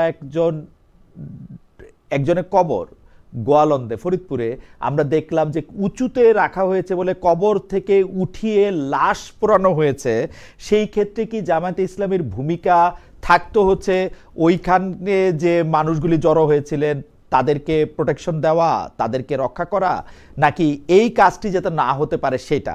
এবং আমি আবারও এই প্রশ্ন করতে চাই, আমাদের দর্শকরা আমাকে প্রশ্ন করেন যে শরিয়া আইন হইলে মানে আপনার ভয় কি? শরিয়া, আমার তো কোনো ভয় নাই। আমি শরিয়া আইন বা যে কোনো আইনেরই পক্ষে, বেআইনের বিপক্ষে আমি। তো শরিয়া আইন হইলে আমার কোনো সমস্যাও নাই, ভয়ও নাই। আমি শুধু এটি স্পষ্ট জানতে চাই যে জামাতে ইসলামী ক্ষমতায় আসলে শরিয়া আইন করবে কিনা। 3টা বিষয়। একটা বিষয় হচ্ছে, কিন্তু আমাদের সময় খুব কম, এটা যদি আপনি বলতেন, জামাত ইসলামী ক্ষমতায় থাকলেই যে মাজার ভাঙা হয়েছে অন্যান্য ধর্মাবলম্বী বা যাদেরকে আমরা কয়েকদিন আগে আমরা দেখেছি যে ঈদে মিলাদুন্নবী নিয়ে 2 পক্ষের মধ্যে একটা, তো এই সব ক্ষেত্রে জামাত ইসলামের ভূমিকাটা কি হতো? বা এই যে উঁচুতে লাশ আছে বলে লাশ কবর থেকে বের করে পোড়ানো হয়েছে, এসব ক্ষেত্রে আসলে জামাত ইসলামের ভূমিকাটা কি থাকতো? জি জি, এই সমস্ত ক্ষেত্রে আপনি দেখতে পাবেন আমরা কোনো আইন হাতে তোলার পক্ষে নই। আমরা কখনো আইনকে হাতে তুলে নেওয়ার পক্ষে কাউকেই আমরা ইন্সপায়ার করি না। We believe this is an offence. কোনো মাজার আপনি ভাঙবেন, if you do not have any legal sanction, তাহলে ইউ ক্যানট ডু দিস। রাষ্ট্রীয় মেকানিজম তো কোনো সিটিজেন ইমপ্লিমেন্ট করতে পারবে না। রাষ্ট্রীয় মেকানিজম ইমপ্লিমেন্ট করতে গেলে law enforcement agency is the only body যারা নাকি রাষ্ট্রীয় মেকানিজম ইনফোর্স করতে পারে। সেটার জন্য আদালত আছে। কারো যদি কোনো বিবাদ থাকে তাহলে সে আদালতে যাবে। আদালত যদি পার্টিকুলার কোনো রায় দেয়, রায় অনুযায়ী ল এনফোর্সমেন্ট এজেন্সি কাজ করবে। সেই জন্যই দেখবেন আমরা বলেছি আর্টিকেল 116 অফ দ্য কনস্টিটিউশন কে আমরা রেস্টোর করতে চেয়েছি, যেন আমাদের lower judiciary, higher judiciary complete independence হয়। বিচার তো আমরা করব না, আমরা তো রাষ্ট্র। যদি পরিচালনা করার সুযোগ পাই, আপনারা কোনো আইন হাতে তুলে দিবেন না, সেটা পরিষ্কার। এবং সেই ক্ষেত্রে রাষ্ট্রের ক্ষেত্রে সেটি থাকবে। আপনারা শরিয়া আইন প্রবর্তন করবেন কিনা?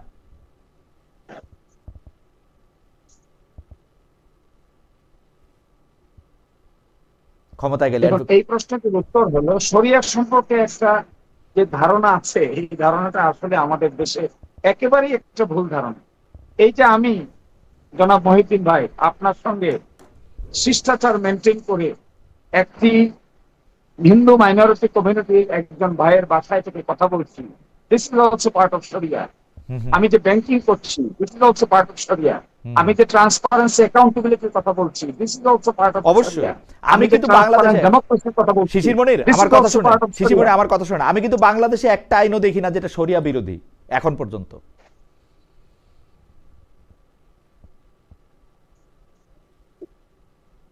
আমি কিন্তু বাংলাদেশে শরিয়া বিরোধী কোনো আইন দেখি না। তাহলে এখানে যে প্রশ্নটা করা হচ্ছে শরিয়ার 2-3টা বিধান কিনে বলা হচ্ছে যে আই ফর আই, বলা হচ্ছে লাইফ ফর লাইফ, এটাকে শরিয়ার একটা। আর নারীদের জন্য যে ভয়টা দেখানো হচ্ছে এটা কমপ্লিটলি দেখবেন আমরা ক্লিয়ার করি কেমন করে। ডাকসু নির্বাচন তার এক্সাম্পল। নারীদের পোশাক, তার আচরণ, তার রাইট টু প্রাইভেসির ক্ষেত্রে আমাদের কোনো বাধা বিপত্তি নাই।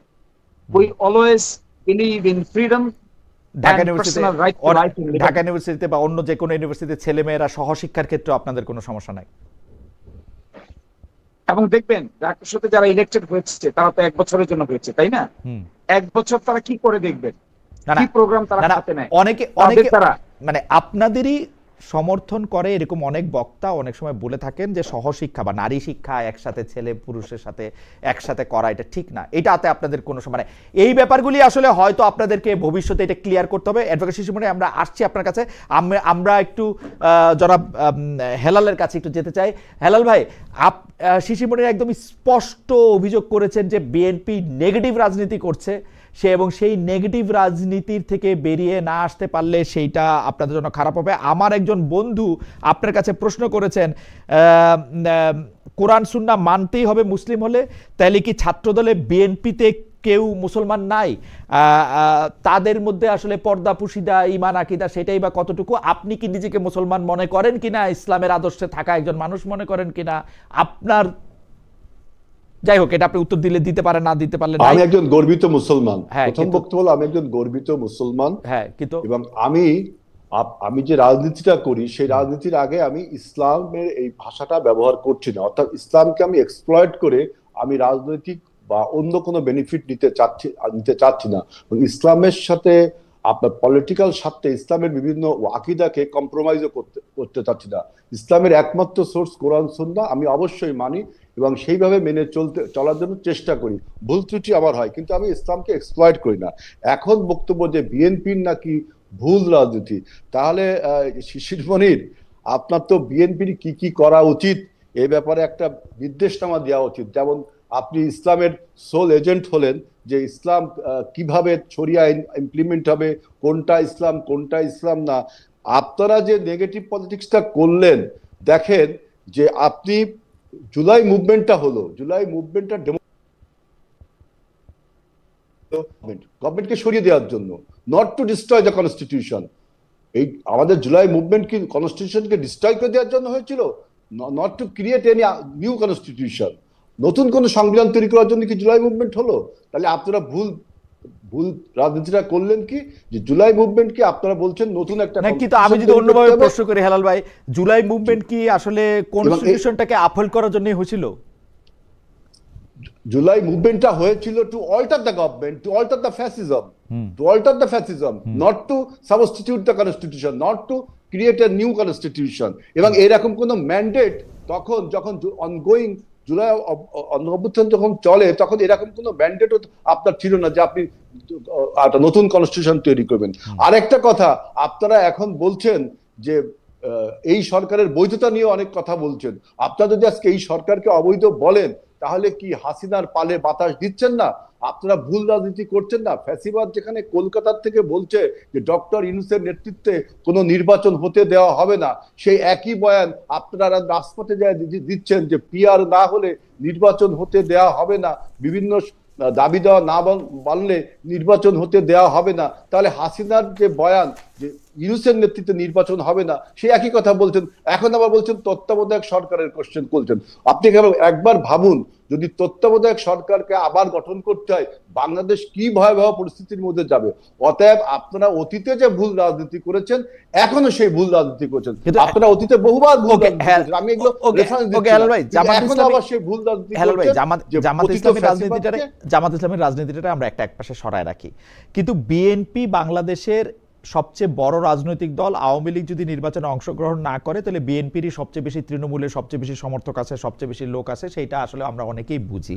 কিন্তু বিএনপি যে ক্ষমতায় আসার আগেই বিভিন্ন স্থানে ক্ষমতার যে তেজ, সেই তেজ দেখানো শুরু করেছে। সেই দুর্নীতির জায়গা থেকে স্পেশালি যেগুলিতে আসলে হুমকি ধাপকি চাঁদাবাজি সেগুলি করা যায়, সেগুলির ক্ষেত্রে যে মানে ভূমিকা রাখতেছে, আমরা কেমনে জনগণ হিসাবে, বাংলাদেশে ভোটার হিসেবে এইটা আমরা মনে করব যে বিএনপি একটা ছোটদের আওয়ামী লীগ হইতে যাচ্ছে না?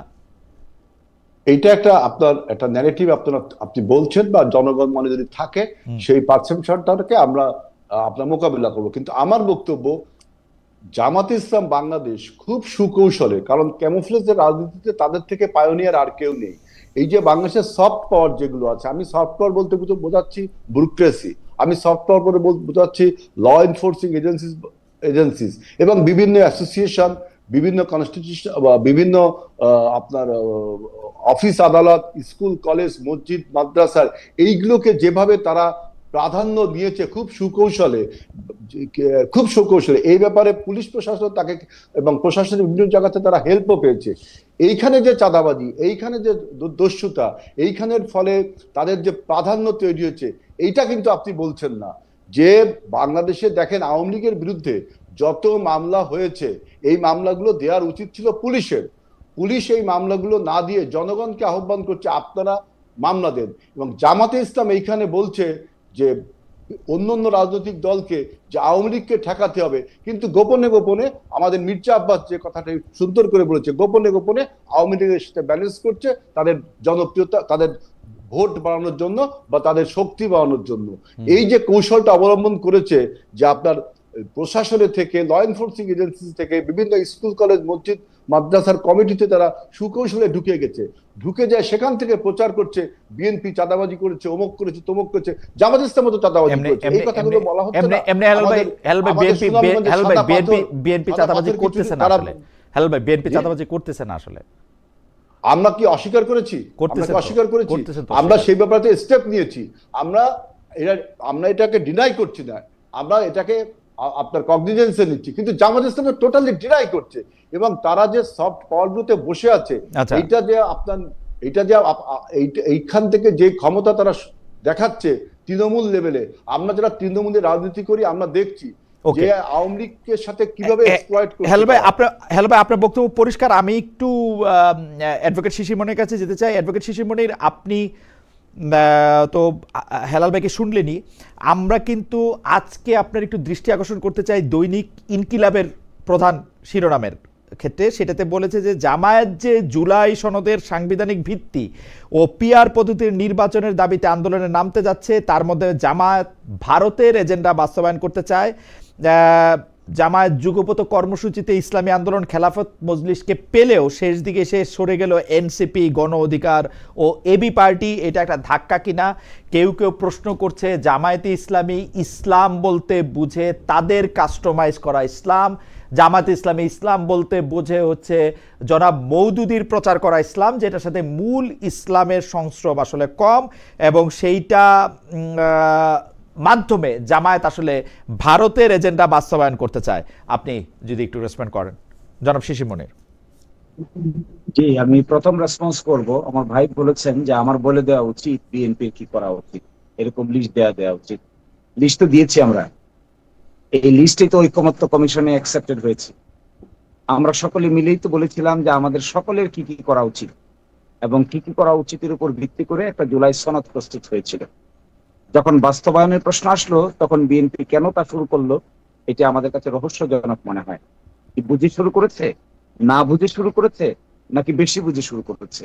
এই প্রশ্নটি আমি ঐকমত্য কমিশনের আর্গুমেন্টে বারবার উপস্থাপন করেছি যে নো, বিএনপি ইমপ্লিমেন্টেশন করার ক্ষেত্রে পিছপা কেন?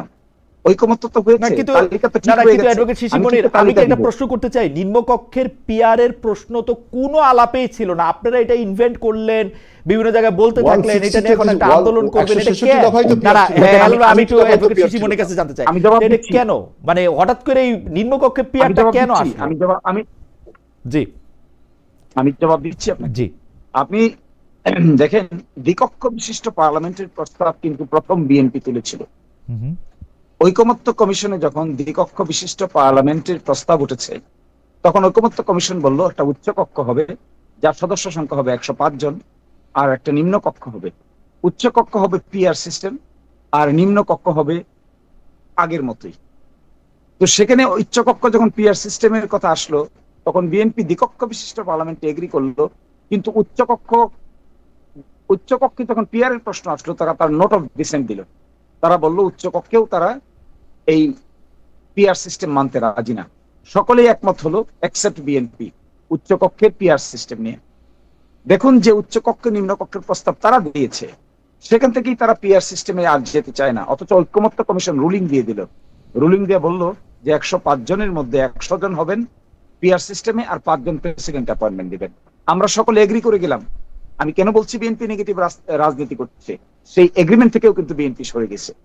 আরেকটা ইন্টারেস্টিং বিষয় এখানে দেখেন, এগেইনস্ট দ্য না গভর্নমেন্ট না, আন্দোলন আমি হয়েছে, বিএনপির ব্যাপারটা বুঝতে পারি অ্যাডভোকেট শিশির মনির, আমার মনে হয় অ্যাডভোকেট শিশির মনির, আমি বিএনপির ব্যাপারটা বুঝতে পারি।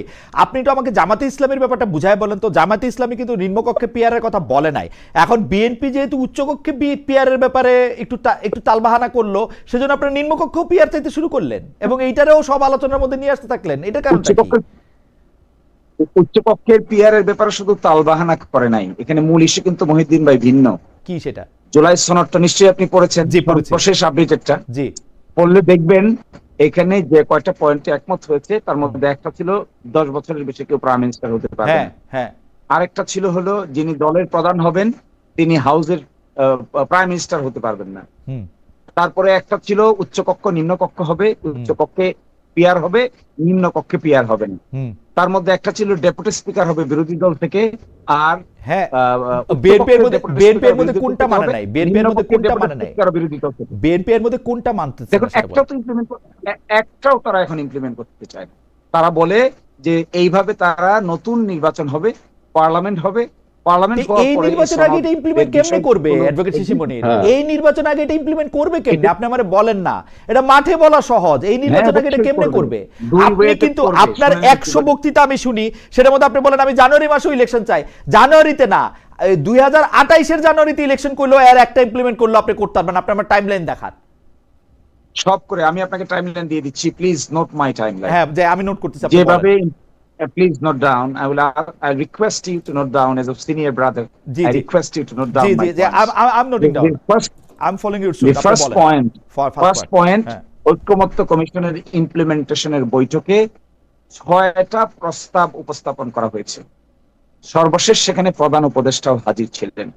ফার্স্ট প্রস্তাব ছিল, যেদিন আমাদের সঙ্গে প্রথম ঐক্যমত্য কমিশন ইন্ডিভিজুয়ালি আলাপ করে, সেপারেট পলিটিক্যাল পার্টির সঙ্গে প্রথম কথা বলে, এটি আজ থেকে প্রায় 7 মাস আগে, সেইখানে তারা 6টা অপশন দিয়েছিলেন যে এই ইমপ্লিমেন্টেশনটা হবে নির্বাচনের আগে রেফারেন্ডামের মাধ্যমে, অথবা হবে একটি বিশেষ সাংবিধানিক আদেশ জারি করে, অথবা হবে একটি প্রক্লেমেশনের মাধ্যমে, অথবা হবে কনস্টিটিউয়েন্ট অ্যাসেম্বলি গঠনের মাধ্যমে, অথবা হবে নতুন সংসদ আসার পরে সংসদের মাধ্যমে।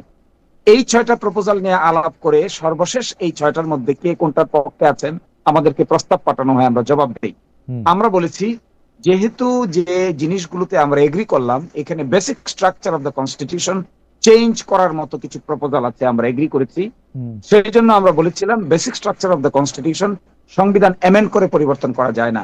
এটা করার দুটো রাস্তা আছে, তার মধ্যে প্রধানতম গুরুত্বপূর্ণ রাস্তা হলো কনস্টিটিউয়েন্ট অ্যাসেম্বলি গঠন করে যখন এটা করা হয় তখন basic structure can be altered. একটা প্রপোজাল আছে ওখানে যে হাইকোর্টের 6টা বিভাগ আবার বিভাগে চলে যাবে। আপনি জানেন হাইকোর্টের 6টা বিভাগ হয়েছিল, 8th অ্যামেন্ডমেন্ট মামলায় সেটা আনকনস্টিটিউশনাল ডিক্লেয়ার হয়েছে।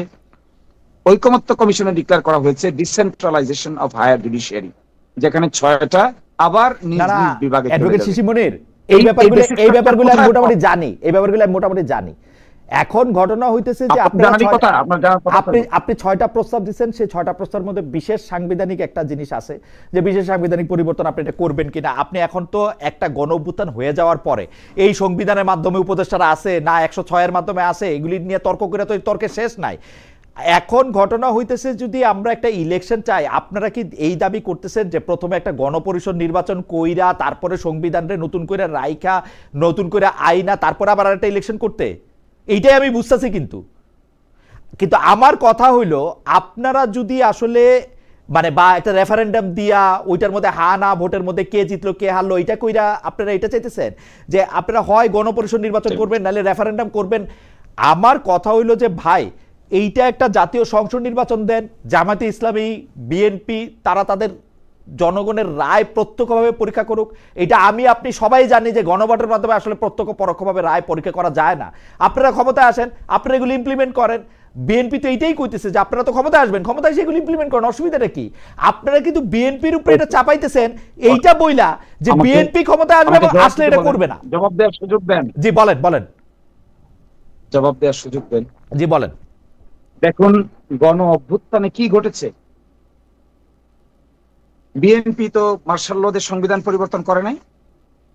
মার্শাল ল প্রক্লেমেশন নাম্বার 1 1977 এর মাধ্যমে বিএনপি সংবিধান পরিবর্তন করে নাই, সংবিধানের মূলনীতি পরিবর্তন করে নাই। Absolute faith in trust in the almighty Allah যোগ করে নাই, মিনিং সোশ্যাল ইকোনমিক জাস্টিস যোগ করে নাই। কোথায় করেছিল সেটা? কোন পার্লামেন্টে? আজকে কেন এই কথা বলছেন? কারণ তারা গণ অভ্যুত্থানের যে শক্তি, এই শক্তিকে তারা ঐতিহাসিকভাবে সাংবিধানিকরণ করতে চান না। এখানেই তাদের রাজনীতি। আমি সেটাকেই বলছি ভুল রাজনীতি। 106-এর আপনি বিশ্বাস করেন এটা? 106-এর গভর্নমেন্ট এটা? 106-এর গভর্নমেন্ট যদি হয়, দেখেন তো বাংলাদেশের সংবিধানে প্রধান উপদেষ্টা শপথ বলতে কিছু আছে কিনা? না, 106 দিয়ে এটা সুপ্রিম কোর্ট রেটিফাই করছে। আমি একটু পর্যন্ত মাইনা নিব, আমি উকিলি তর্কে যাব না। আমি বলবো চিফ জাস্টিস এবং তার ব্রাদাররা বৈশা বলছে যে এটা পারে, আমি ধরে নিছি এটা পারে। কারণ সকল কিছুই তো পারসেপশন। আমাকে এটা ধৈর্য নিতে হয়েছে যে এটা পারে। এখন সংবিধানে নাই প্রধান উপদেষ্টা, এখন আমার কাছে, আমি এখন প্রধান উপদেষ্টা বসাবো, আমি এখন চিফ জাস্টিসের কাছে গেছি, ও আর ওর ব্রাদাররা মিলা কইছে তুমি এটা পারো, এখন আমি ওইটারও কোশ্চেন করবো, কই গিয়ে ঠেকবো তারপরে গিয়ে আমি? এটাই তো ভুল রাজনীতি। এই ভুল রাজনীতিকেই তো বিএনপি নিয়ে গেছে দেশকে। এই 106-কে করার ক্ষেত্রে তারাই তো অ্যাডভাইস করেছে। যদি তারা এখন কেন সেটা রেকটিফাই করতে চায় না? এখন কেন গণ অভ্যুত্থানের এই গভর্নমেন্টের মূল শক্তি তো পিপলস উইলকে তারা রিকগনাইজ করতে চাচ্ছে না। ভাই বলেন, এই যে 2026 সালে আমার একটু সুযোগ দিলে, ফেব্রুয়ারি আচ্ছা আপনি শেষ করলে আমি একটু কই, আপনি সুযোগ দিলে আমি একটু কই। আপনি যে 2026 সালের 12ই ফেব্রুয়ারি নির্বাচনের কথা বলা হচ্ছে, 2026 সালের 12ই ফেব্রুয়ারি নির্বাচনের আইন কোথায় পেল তারা? আইন পায় না অ্যাডভোকেট, শুনেন। আমি আপনার আইন দেখাই, দাঁড়ান। আপনার তো আমার আসলে আমি আপনার আইন দেখাই, আমি আপনার বলি। আপনি মার্শাল লর উদাহরণ দিলেন, 1977 সালের প্রক্লেমেশনের কথা আপনি কইলেন। বাংলাদেশে যদি এখন একটা মার্শাল ল হইতো, যেখানে কনস্টিটিউশন সাসপেন্ড করা যায়, কনস্টিটিউশন সাসপেন্ড রাখা যায়, তারপরে যেমন ইচ্ছা এটাকে আমি পরিবর্তন করে পরে ভূতাপেক্ষ আমি এটা চেঞ্জ করতে পারি, সেইটা কিন্তু হয়তো আরেকটা সিনারিও। এখন বাংলাদেশে কিন্তু আসলে মার্শাল ল বা যেই লতে আমি আমার সংবিধান সাসপেন্ডেড রাখছি, ওইটা কিন্তু আমি করি নাই। কেন করি না? এটা জামাতে ইসলামের দোষ নাকি বিএনপির দোষ নাকি ইউনূস সাহেবের দোষ নাকি ওয়াকার সাহেবের দোষ? এটা ইতিহাস ঠিক করবে পরে। আমি জানি না এটা কার দোষ বা গুণ, না ফরহাদ মাজার ভাইয়ের দোষ। আমি যেটা কইতে চাই সেটা আমি বলি। এখন আপনি তো কনস্টিটিউশন সাসপেন্ডেড রাখেন নাই ভাই।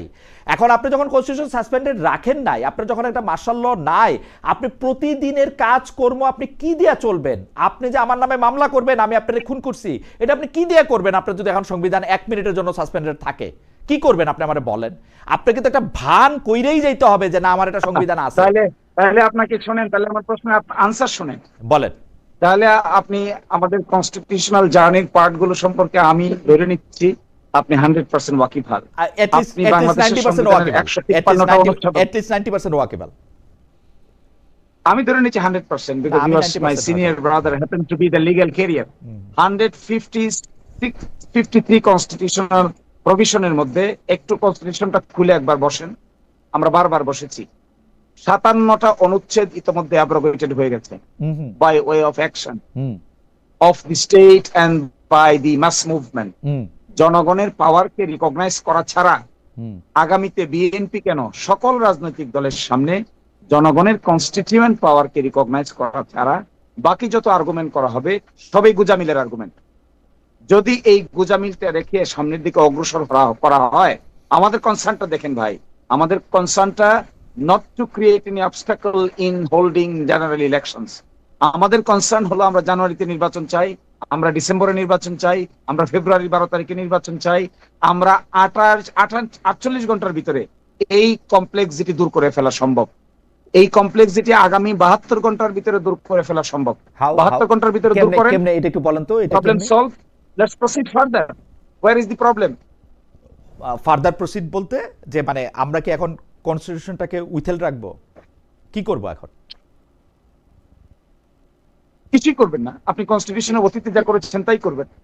আপনি সফার প্র্যাকটিকেবল জুলাই সনদের যে কয়টা বিধানের সঙ্গে সংবিধান সাংঘর্ষিক আছে, এই কয়টা বিধানের উপর জুলাই সনদকে সুপ্রিমেসি দিবেন, that is done. This is the way we have done it সেটা তো earlier. অ্যাডভোকেট এটা কোন মনির, ধরনের এটা তো অলরেডি আপনি বলছেন 57টা অনুচ্ছেদ অলরেডি লঙ্ঘিত হয়ে গেছে। এই 57টা অনুচ্ছেদ আপনি কিছু করেন আর না করেন, এখন যদি আপনি চুপ করে বইসাও থাকেন, আপনাকে এটা রেটিফাই করতে হবে, কিন্তু আসলে না করলে আপনার ঝামেলা আছে, আজকে না হোক 20 বছর 25 বছর 30 বছর পর আপনার ঝামেলা আছে। আপনি তো এটা করবেনই, কিন্তু এইটা করার ক্ষেত্রে কোন ওয়েতে এটা করা হবে, কেমনে এইটার মধ্যে থেকে এটা করবে। বিএনপিও কিন্তু বড় ঝামেলায় পড়বে, বিএনপি কিন্তু সুখে থাকবে তা Very না, easy. সবাই ঝামেলায় পড়বো আমরা, মানে Very এই easy, 57 very অনুচ্ছেদের easy. মধ্যে সবাই ঝামেলায় Very পড়বে। easy. আমি এই জন্য বলছিলাম ভাই, আমি এই জন্য বলছিলাম যে নেগেটিভ রাজনীতি থেকে বের হয়ে আসলে যে দুইটা তিনটা ওয়ের কথা বলা হচ্ছিল, একটা ছিল রেফারেন্ডাম আর একটা ছিল স্পেশাল কনস্টিটিউশনাল আদেশ। এর মাধ্যমে সবাই ঐক্যমত্য হয়ে এটা যা হয়ে গেলে could have been solved আমি within কিন্তু 48 hours. অ্যাডভোকেট মনির আপনার সঙ্গে আমার আসলে আলাদা করে বসতে হবে। আমি কিন্তু বুঝতেছি না আর্গুমেন্টটা কথা, কারণ বিএনপিও তো এটা নিয়ে ঝামেলায় পড়বে, বিএনপিকে এটা রেটিফাই করতেই হবে। বিএনপি তো এটা নিয়ে বসে থাকতে পারবে না। সংবিধানের মধ্যে তারা চায় না। তারা কেন আমি এই আর ঝামেলাটা তারা মাথায় সত্যি সত্যি নিচ্ছে একই কেন? পৃষ্ঠায়। আমিও মনে করি 57টা অনুচ্ছেদের 57টা এবং ভয়ঙ্কর ভয়ঙ্কর অনুচ্ছেদ, মানে শেখ হাসিনা শেষ দিকে যে সংবিধানটা এমন জায়গায় নিয়ে গেছে, এর জন্য এক একজনের 7বার 8বার করে ফাঁসি হবে। এখন এই জায়গাগুলি তো সবগুলি ঠিক করতে হবে। বিএনপি তো এটা দ্বিমত করে নাই ভাই, আপনি কোথায় দ্বিমত পাই না? আমি তো পাই নাই যে দ্বিমত করছে। করছে তো, দ্বিমত তো করছেন। কোনটা? সর্বশেষ শেষে ওই দিন দেখলাম হঠাৎ করে বলতেছেন ঠিক আছে সনদের প্রাধান্য দেওয়া যাবে কি যাবে না, এই ব্যাপারে আমরা আরেকটা 106 প্রেসিডেন্টের মাধ্যমে আমরা মাননীয় প্রধান বিচারপতির কাছে আরেকটা অ্যাডভাইজারি অপিনিয়ন পাঠাই। আবার মাথায় বিএনপির আর্গুমেন্ট হলো we are within the constitution, কিন্তু কনস্টিটিউশন যে অ্যাব্রোগেট হয়ে গেছে, কনস্টিটিউশন যে ইতোমধ্যে 57টা, এটা কি তাদের জন্য ডেঞ্জার না? সেইটা তো সকলের জন্য ডেঞ্জার। সেটা তো আমরা রেট্রোস্পেক্টিভ ঠিক করে নিব, সেটা তো আমরা রেট্রোস্পেক্টিভ, সেটা তো আমরা ভূতাপেক্ষ ঠিক করে নিব ভাই। এই বিশ্বাসটা আপনারা কেন রাখতেছেন না বিএনপিতে? আচ্ছা ঠিক আছে, যাক, আপনার সঙ্গে এটা নিয়ে আমার আলাদা করে অনেক কথা হইতে হবে। এইটা নিয়ে আমি মনে হয় আমার মনে হয় যে ডেফিনেটলি এটা নিয়ে আসলে আপনার সাথে আমার কথা বলার আছে। আমি একটু জনাব আজিজুল বারী হেলালকে একটু শুনতে চাই, উনি অনেকক্ষণ ধরে কথা বলতে চাচ্ছেন। আমরা আসলে জনাব আজিজুল বারী হেলাল, আপনারা মানে যেই বিষয়টা দিবালোকের মতো স্পষ্ট, আমি আপনাকে বলি আমাদের সংবিধানে কিন্তু আসলে প্রধান উপদেষ্টা মণ্ডলী যে নির্বাচন কমিশনের মাধ্যমে এটা গঠন করা হয়েছে, 90 দিনের মধ্যে নির্বাচনের কোনোটাই কিন্তু আসলে মানে আমি কি করবো, আমার এগুলি মুখস্থ থাকে না, কিন্তু দেখলে আমি দেখতাম যে মানে পুরাটা দেশ কিন্তু চলতেছে হচ্ছে যে মানে মানে একটা কিছু মানে প্রতিটা জিনিস নিয়ে কিন্তু মামলা হইতে পারবে। এখন আপনারা এটা কিভাবে রেটিফাই করবেন, কিভাবে কি করবেন, এটা নিয়ে আপনাকে ভাবনাটা কি আসলে হেলাল ভাই? আমাকে একটু বলতে, প্রথমে আমি অবজেকশন জানাই যে ওই যে বললেন যে 57টা আর্টিকেল নাকি অটোমেটিক্যালি চলে গেছে, আপনিও বললেন চলে গেছে না ভাই, লঙ্ঘিত হইছে তারা এটা বলবে না লঙ্ঘিত হইছে, তর্ক করে লাভ নেই। আমি এটা ডিসপুট রেখে গেলাম যে 57টা চইলা যায় নাই ভাই, লঙ্ঘিত হইছে চইলা যায় নাই না, এখানে বলছে যে অলরেডি চলে গেছে তাই বলছে। তারপরে আপনি বলছেন যে কনস্টিটিউশনে আপনি আরেকটা বললেন যে ইমপ্লিমেন্টেশন হবে কি করে জুলাই সনদ। দেখেন জুলাই সনদ ইমপ্লিমেন্টেশনের জন্য বিএনপি যত পরিষ্কার করে বলেছে, এটাকে জটিল করছে জামাতে ইসলামী। আমরা বললাম যে সংবিধান যদি সংস্কার করতে হয় আপনাকে সংসদে যেতে হবে, এটার বাইরে আপনার কোনো পথ আছে? আপনি যদি কোনো সংবিধান সংস্কার করতে না হয় তাহলে আপনি নির্বাহী আদেশে দেন। এছাড়াও যদি আপনার কোনো পদ্ধতি থাকে সেটা আপনি সুপ্রিম কোর্টের কাছে জিজ্ঞেস করতে পারেন। আপনি বলছেন যে নতুন একটা এগ্রিমেন্ট করতে হবে যেখানে সকলের সনদ থাকবে যে এই এগ্রিমেন্টে যদি কেউ আপনার লঙ্ঘন করে তাকে নাকি যে ট্রিজন অফেন্স, আপনাকে সেই রাষ্ট্রদ্রোহী মামলা খেতে হবে। মানে 71-এর সেই ঢেকুর এখনো শেষ হয়নি, আবার মানে রাষ্ট্রদ্রোহী মামলা খেতে হবে। এই জুলাই সনদ যদি আপনারা যে একটা ওই যে কি একটা বলছেন যে এই সনদটাকে যদি আমরা সবাই না মান্য করি, আমরা বিএনপি 3টা পথ দেখালাম। আপনি যদি এখন অন্য কোনো পথ দেখান যে এই পথে আপনার জুলাই সনদটা আপনার বাস্তবায়ন হবে, তাহলে তো আমি দেখলাম যে এক্সিস্টিং যে সংবিধান সেই সংবিধানকে তো আপনি লঙ্ঘন করে আরেকটি সংবিধান না কিন্তু হেলাল ভাই পুরনো তর্ক আর করতে ভালো লাগে না আপনারা। হেলাল ভাই বাংলাদেশে যে 15টা থেকে 20টা সংবিধান সংশোধনী হয়েছে, এগুলি কি আসলে এগুলি সবগুলির উদ্ভূত কি সংসদে? আপনারা যেগুলি বিএনপি যেগুলি করছে এগুলি কি জন্ম সংসদে? আমি যেটা বলছি আমাদের যে আপনি যেটা বলছেন যে 77 সালে যে প্রক্লেমেশনের কথা বলছেন, তাই না, সেইটা কিন্তু রেটিফাই করে নেওয়া হয়েছে হ্যাঁ, আপনার পরবর্তী এখন সংসদে করেন, 78 সালে। এখন করেন, পরে সংসদে গিয়ে রেটিফাই করবেন, সহজ হিসাব। না, এখন যদি আপনি একটা এখন কি বাংলাদেশে কি আপনার একটা কোনো বিপ্লব হয়েছে? আপনি যেটা বললেন, এখানে কি কোনো সায়েম যে মার্শাল ল জারি করেছে, সেই মার্শাল ল জারি হয়েছে? এখানে খালি মার্শাল্লটা হয় না, এখানে খালি মার্শাল্লটা হয় না, বিপ্লবের চেয়ে কম কি হয়েছে? প্রধানমন্ত্রী চলে গেছে, বাইতুল মুকাররমের খতিব চলে গেছে, আর কি বিপ্লব আর কি হবে? 90-তেও তা হয়েছে। যেই ছাত্রের পরীক্ষা দেওয়ার কথা 2 দিন পরে সে মন্ত্রী হয়েছে, আর কি বিপ্লব হবে? এটা আপনি রেটরিকলি বলতে পারেন, যে ছাত্রের পরীক্ষা দেওয়ার কথা সে মন্ত্রী হয়েছে, এটা আপনি বিপ্লব হয়নি, এটা একটা বিসদৃশ্য কাজ হয়েছে। আমি সেটা বলছি যে আপনারা আজকে সংবিধানকে আপনারা যে বিভিন্ন রকম প্রশ্ন তুলছেন, এই বৈধতা, সরকারের বৈধতা নিয়ে, সংবিধানের বিভিন্ন খুঁটিনাটি বিষয় নিয়ে তুলছে, আসলে আপনাদের উদ্দেশ্যটা কি, মতলবটা কি? মতলবটা হলো, হেলাল ভাই আমি একটু বাংলা ভাষায় বলি, অ্যাডভোকেট শিশির মনির অনেক বেশি শিক্ষিত, সেজন্য সে একটু কঠিন ভাষায় বলে, আমি বাংলা ভাষায় বলি। বাংলা ভাষাটা হইল 2024 সালের 5 আগস্টের পর থেকে আজ পর্যন্ত সংবিধানটা যদি আপনি সুপ্রিম ল ধরেন, সেই সুপ্রিম লর অনেকগুলি লঙ্ঘন আপনি অলরেডি করে ফেলছেন। কইরা ফেলতে হয়েছে আপনার উপদেষ্টা পরিষদ কইরা, প্রধান উপদেষ্টা কইরা ফেলতে হয়েছে যে রাষ্ট্র পরিচালনার বিভিন্ন জিনিস নেয়া।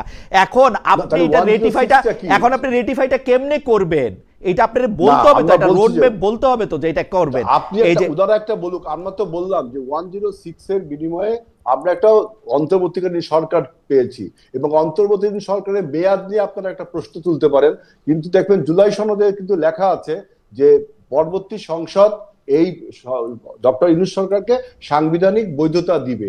আপনি এটা খুবই একটা ইন্টারিম ব্যবস্থাপনা হেলাল ভাই। 106 কেন, বাংলাদেশের সুপ্রিম কোর্টের পিপলের হয়ে অর্ডার দেওয়ার কোনো ক্ষমতাই নাই, এই এখতিয়ারই নাই সুপ্রিম কোর্টের। এই 106 এর আমি 7 বার আলট্রা ভাইরাস চ্যালেঞ্জ করতে পারি, এখনই চ্যালেঞ্জ করতে পারি। যখন হবে তখন হ্যাঁ, সেইজন্যই তো সংসদ, সেইজন্যই তো আপনার একটা রোড ম্যাপ দিতে লাগবে তো আপনার। হ্যাঁ, সেই জন্য আপনি সংসদে সে কথাগুলো বলা হবে, আপনি সেই পর্যন্ত ওয়েট করেন। আগে তো আপনি একমত হন, সংসদে তো যাইবেনই, আপনি করবেনই তো। এখন এটা আমি যাব বলে সে কথা বলছি না, যে আপনি এখনই যে অ্যামেন্ডমেন্ট করার যে প্রপোজাল গুলো দিচ্ছেন, বা আপনি যে আপনার সব সংস্কার বাস্তব এখনই করতে হবে, সেটা কিভাবে করবেন তার একটা রোডম্যাপ আপনি দেন, সেটা আপনি একটা দেন। আমরা তো বললাম যদি 106 চ্যালেঞ্জ হয়, তাহলে যখন হবে তখন আমরা এইসব নিয়ে ভাববো।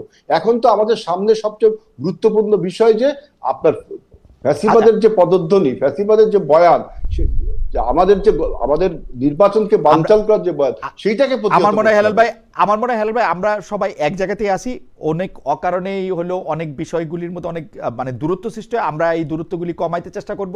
অ্যাডভোকেট শিশির মনির যদি আমাদেরকে শুনতে পারতে থাকেন বা বলতে পারতে থাকেন, আমাদেরকে একটু শেষ কথা বলেন। হেলাল ভাই একদম স্পষ্ট বলেছেন যে এই কারণে এটা হইতেছে না, এবং এটাকে নেগেটিভ রাজনীতি বলতেছে। আপনি যদি 2টা লাইন একটু বলেন, আমরা আজকে অনুষ্ঠান শেষ করব। অনেক আমি 2টা লাইন বলছি। তিনি বলেছেন যে বাংলাদেশে কি মার্শাল ল হয়েছে? হ্যাঁ, বাংলাদেশে যা হয়েছে 5ই আগস্ট, তা মার্শাল লর চাইতেও শক্তিশালী ঘটনা ঘটেছে সাংবিধানিকভাবে। আর দ্বিতীয় বলেছেন মতলবটা কি? মতলবটা আমার হেলাল ভাইদেরকে আমরা সংরক্ষণ করতে চাই, কনস্টিটিউশনালি প্রোটেকশন করতে চাই, সকলকেই প্রোটেকশন দিতে চাই। আমরা চাই রাষ্ট্র আরো প্রোটেক্টেড হোক, এবং কনস্টিটিউশনালি এবং লিগালি আরো ভায়াবল হোক। এটাই আমাদের মতলব। এর বাইরে যদি মতলব কোনো কিছু বিএনপি বা যে কোনো রাজনৈতিক দল খোঁজেন, এটার মতলব থাকবে না, এটা কুমতলবে পরিণত হবে। এখানেই আমার কথা শেষ। আমার মনে হয় আপনাকে অনেক ধন্যবাদ অ্যাডভোকেট শিশির মনির, অনেক ধন্যবাদ হেলাল ভাইও। হেলাল ভাই কি কিছু, হেলাল ভাই আপনি শিশির মনির, অ্যাডভোকেট শিশির মনির যথেষ্ট পরিমাণে হাসছেন, আপনাকে একটু কি জানি বলে একটু রাগ মনে হচ্ছে, আপনি এক লাইন বলে হেসে দর্শকদের উদ্দেশ্যে আমাদের অনুষ্ঠান শেষ করতে পারেন। আমরা আপনার না, আমি বলতে চাই শিশির মনিরের উদ্দেশ্যে যে ইসলামের অপব্যবহার কিন্তু বাংলাদেশের মানুষ মেনে নেবে না। দ্বিতীয় হলো হাসিনার বয়ানকে প্রতিষ্ঠা করবার জন্য পতিত ফ্যাসিবাদকে বাবা। আচ্ছা, এটা বলে আপনি খুশি হয়েছেন হেলাল ভাই? আপনাকে অনেক ধন্যবাদ অ্যাডভোকেট শিশির মনির কাছে, আপনাকে অনেক ধন্যবাদ। অনেকগুলি বিষয় নিয়ে আজকে আমরা কথা বলেছি। অ্যাডভোকেট শিশির মনির, জনাব আজিজুল বারী হেলাল, আপনাদের দুজনকে অনেক ধন্যবাদ।